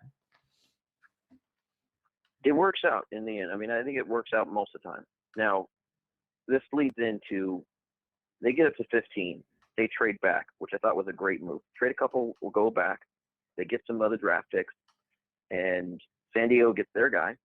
And it was Todd Gurley, which I always get those guys mixed up. Fuck, the running back. Anyways, and they go and draft Eric Armstead. You either love him or you hate him, from what I can tell. Yeah, no in between is there. I don't know what to think of him. I mean, he's so tall. You know, for a lineman, isn't he? I love. He is. He is. I love the upside, but I don't know. It's a risk. Put it that way. That was a tough one to. I mean, I think something like, I was looking at the 49ers web zone. They have a chart of what the mock drafts are saying, and more than half of the mock drafts, it's like 30 some of the mock drafts, had the Niners picking Armstead. So I don't know what to think.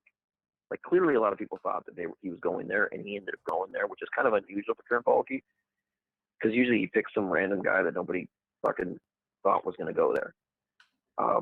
I just don't know what to think. He's big, strong, he's athletic, and he may need some time to become a better football player. The good news is, going back to what we were talking about with Trent Baalke, Trent Baalke loves to stack his team going into the draft. Does they need Eric Armstead today? Even if Justin Smith decides to retire, do they need him day one? Do they need him to start for them? No. They got Darnell Dockett. They got Ian Williams. They got Quentin Dial. They got Glenn Dorsey. They got Cam Carradine. They even have Tony Girardetti if they really want to get desperate. And Armstead isn't panning out for them. Yeah. They're stacked already. They're fine at the defense line. So this is a developmental pick. This is a guy that they're going to bring in, and they don't expect him to start day one. Round 2, I think it was a big shock. Them getting I can't even pronounce his name. If you can pronounce it, fantastic. Let me see. Okay. Hakiski Tart. I didn't even know if that's right. Oh, Jakiski I have no idea. Tart. What did you say? I'm going to say the guy from. I have no idea. The guy who didn't play for Stanford, but played for Stanford. Samford, exactly. Yeah. Yeah.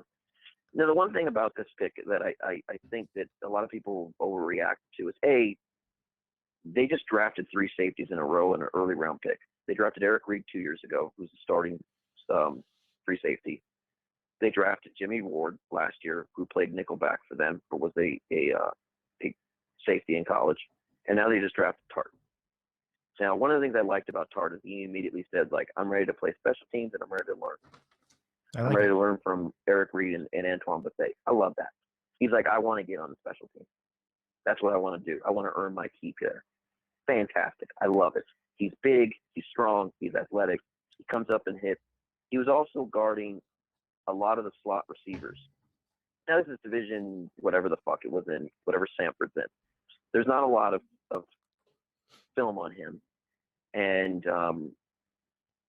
I think what they're really looking for is him to be taking over, guarding the more athletic tight end. And maybe in dime packages and stuff like that to start off, doing special teams, and eventually maybe take over a starting position.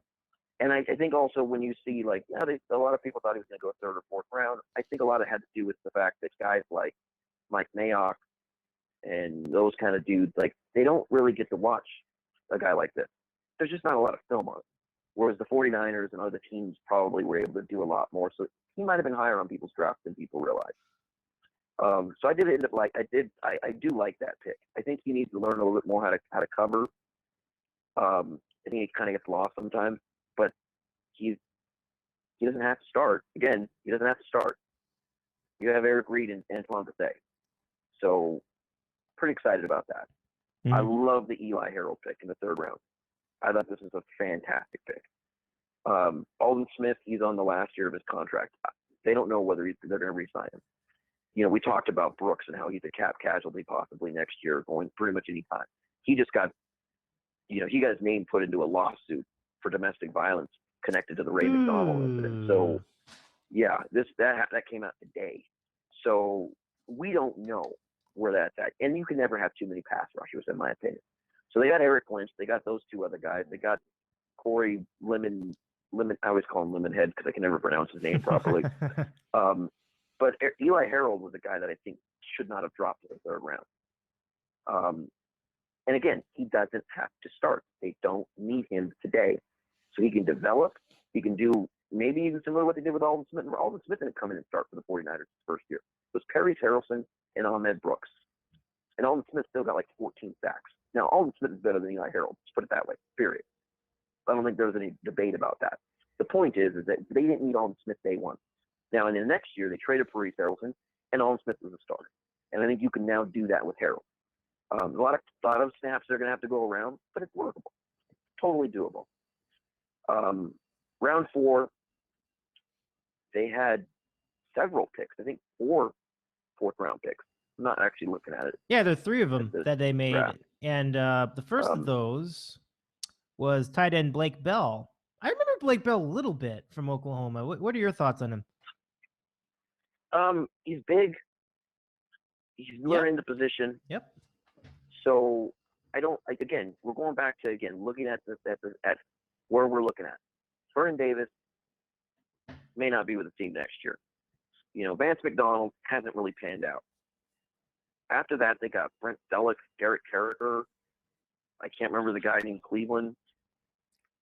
So this is a value pick for them, I think, in a lot of ways. Another guy that they don't need now, who's learning the position that they can develop.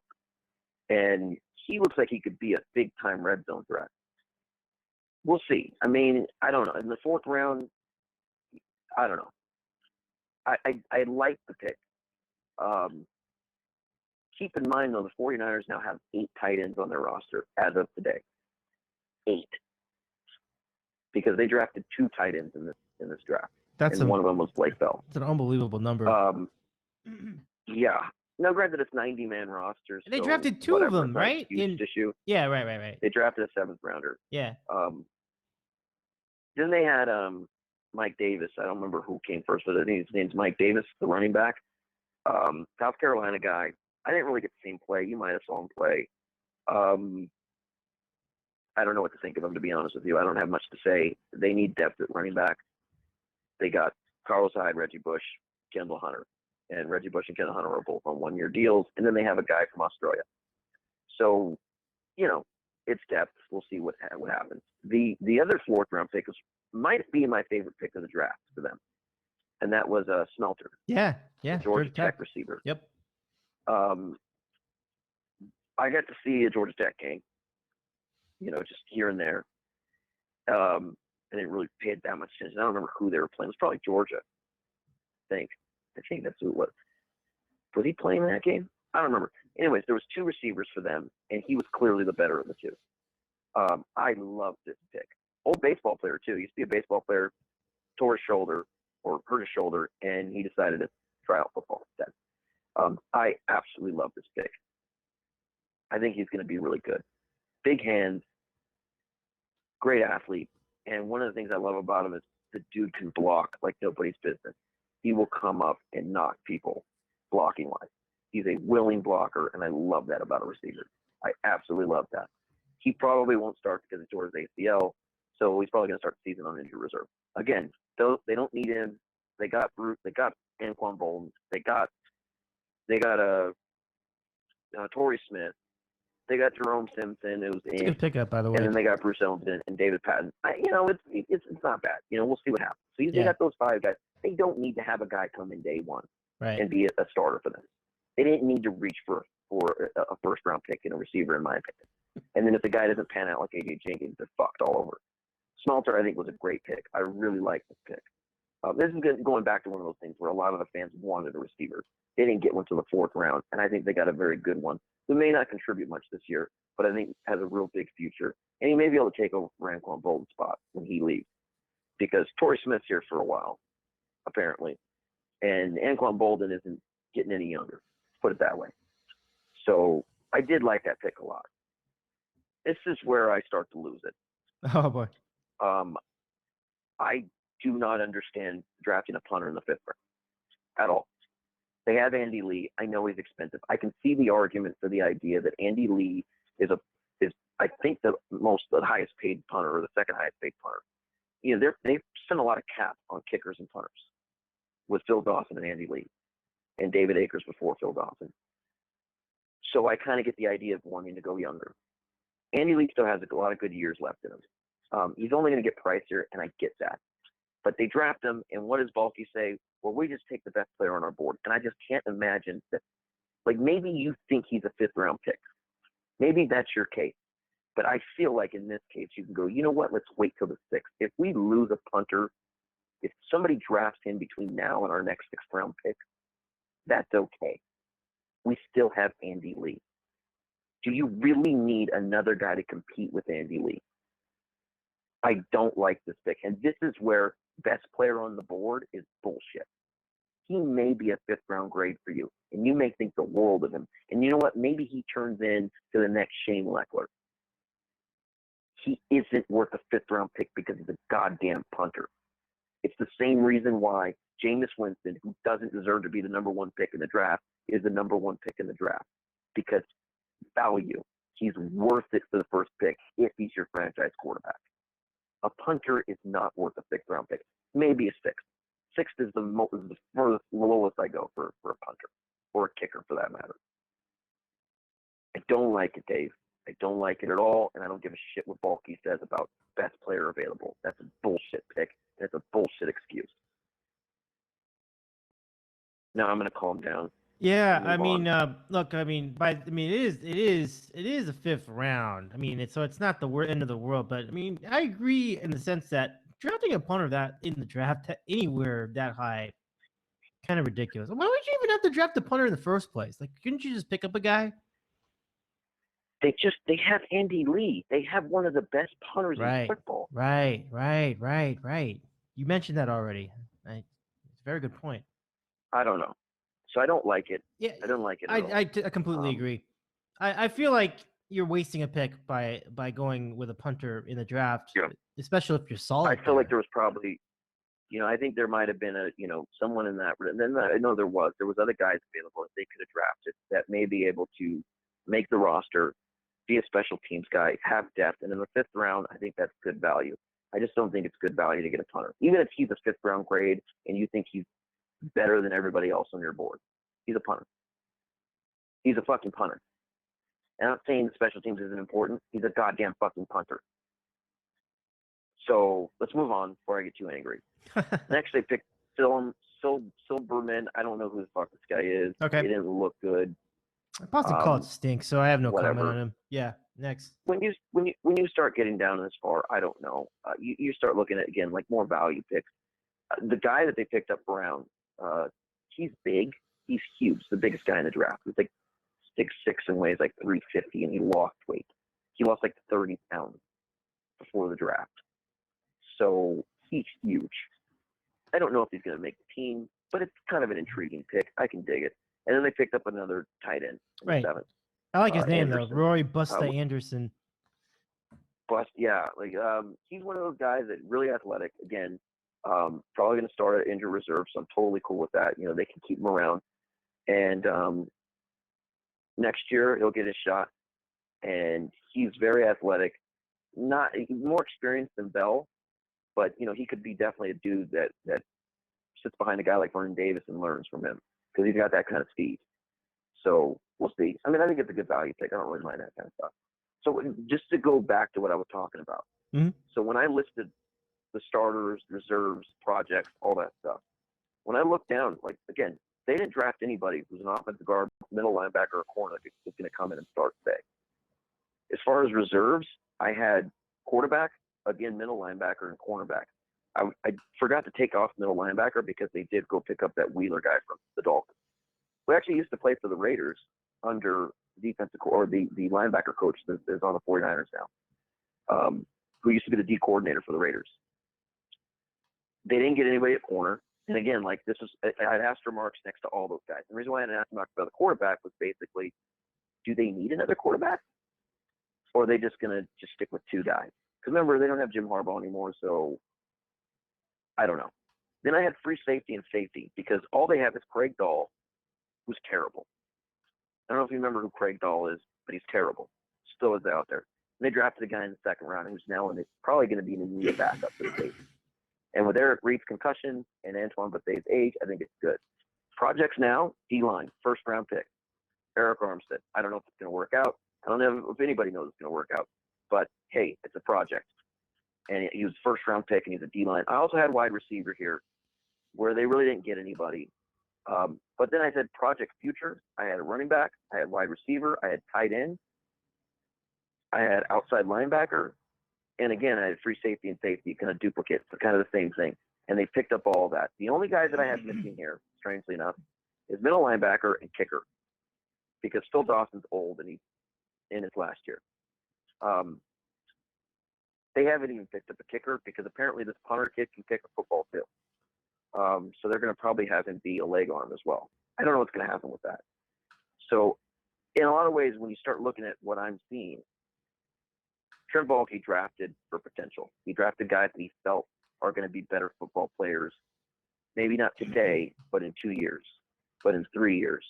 Just like we were talking about earlier, how, yeah, Frank Gore left, Mike Iupati left, Michael Crabtree left, the two corners left.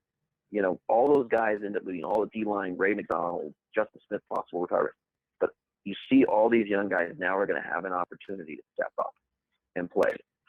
And I think he's still drafting in that way, and that's why I think a lot of people didn't like the draft. And there were some problems I had with the draft, for sure. And, I think Armstead, you could start right off number one. So he's the 17th pick of the draft, and I don't know if he's going to ever start. I don't know if he's ever going to be good. That's a big risk for number 17. That's sort of the thing. And then yeah. the punter thing is another one of those. Yep. And that's the thing. So I don't like to give grades or anything like that. I think that's stupid. But this is really, like last year, I loved last year's draft. I absolutely loved it. I loved Carlos Hyde. You remember, it was my favorite pick of the draft. I love the Marcus Martin pick. I think he's panned out too. Even though Brandon Thomas was hurt. I like the Brandon Thomas pick. I figured, hey, that guy's probably going to start for Mike Iupati one day, which is what I think is going to happen. I wasn't huge on the Jimmy Ward pick, but whatever. I loved Chris Borland. I loved Aaron Lynch. So I don't feel any, like the only pick that I really, really liked in this draft has to be Eli Harold and Smelter. I think they just got great value with Harold, and I think Smelter is going to be really good one day. Other than that, yeah, it was a little bit meh kind of a draft for the 49ers for this season. And unfortunately for the 49ers, 2 or 3 years, even if all these guys pan out, none of us know where they're going to be this year. Right. So it's kind of frustrating. I And hear I'm you. glad we didn't talk about Jim Harbaugh too much. 90 That would seconds. have made me mad. Well, we're out of time anyway. So a very, very well done report, Jacob. And thank you very much for filling us in on the Niners offseason so far. It's been a good time. Thanks for hanging out for both hours. Quite a feat. Lasting as long as Floyd Mayweather did in the fight. Pretty good. Jake? Take care of yourself, man. It's great to catch up with you. Let's do it again sometime. And have a good rest of your week. All right, brother, 60 you have a good one. seconds. You too. Take it easy, Jake. Well, there it is. That's our program tonight. Jacob Rosales doing a tremendous job tonight on the program with us. And glad to have you all here for it. We hope to hear from Kevin on the Cape next week. And to update you on the Clippers, the Clippers have a 9-point halftime advantage. I think I looked at it. It was 65 to 59, 65 to 64, or it was 54 at the half. So that's it for the show. Back at it again next week. We believe same time, same place. That's 65-56. Clippers are winning. I'm Dave Medina. Have a wonderful week. Subscribe to our channel if you like the show. We'll see you next time.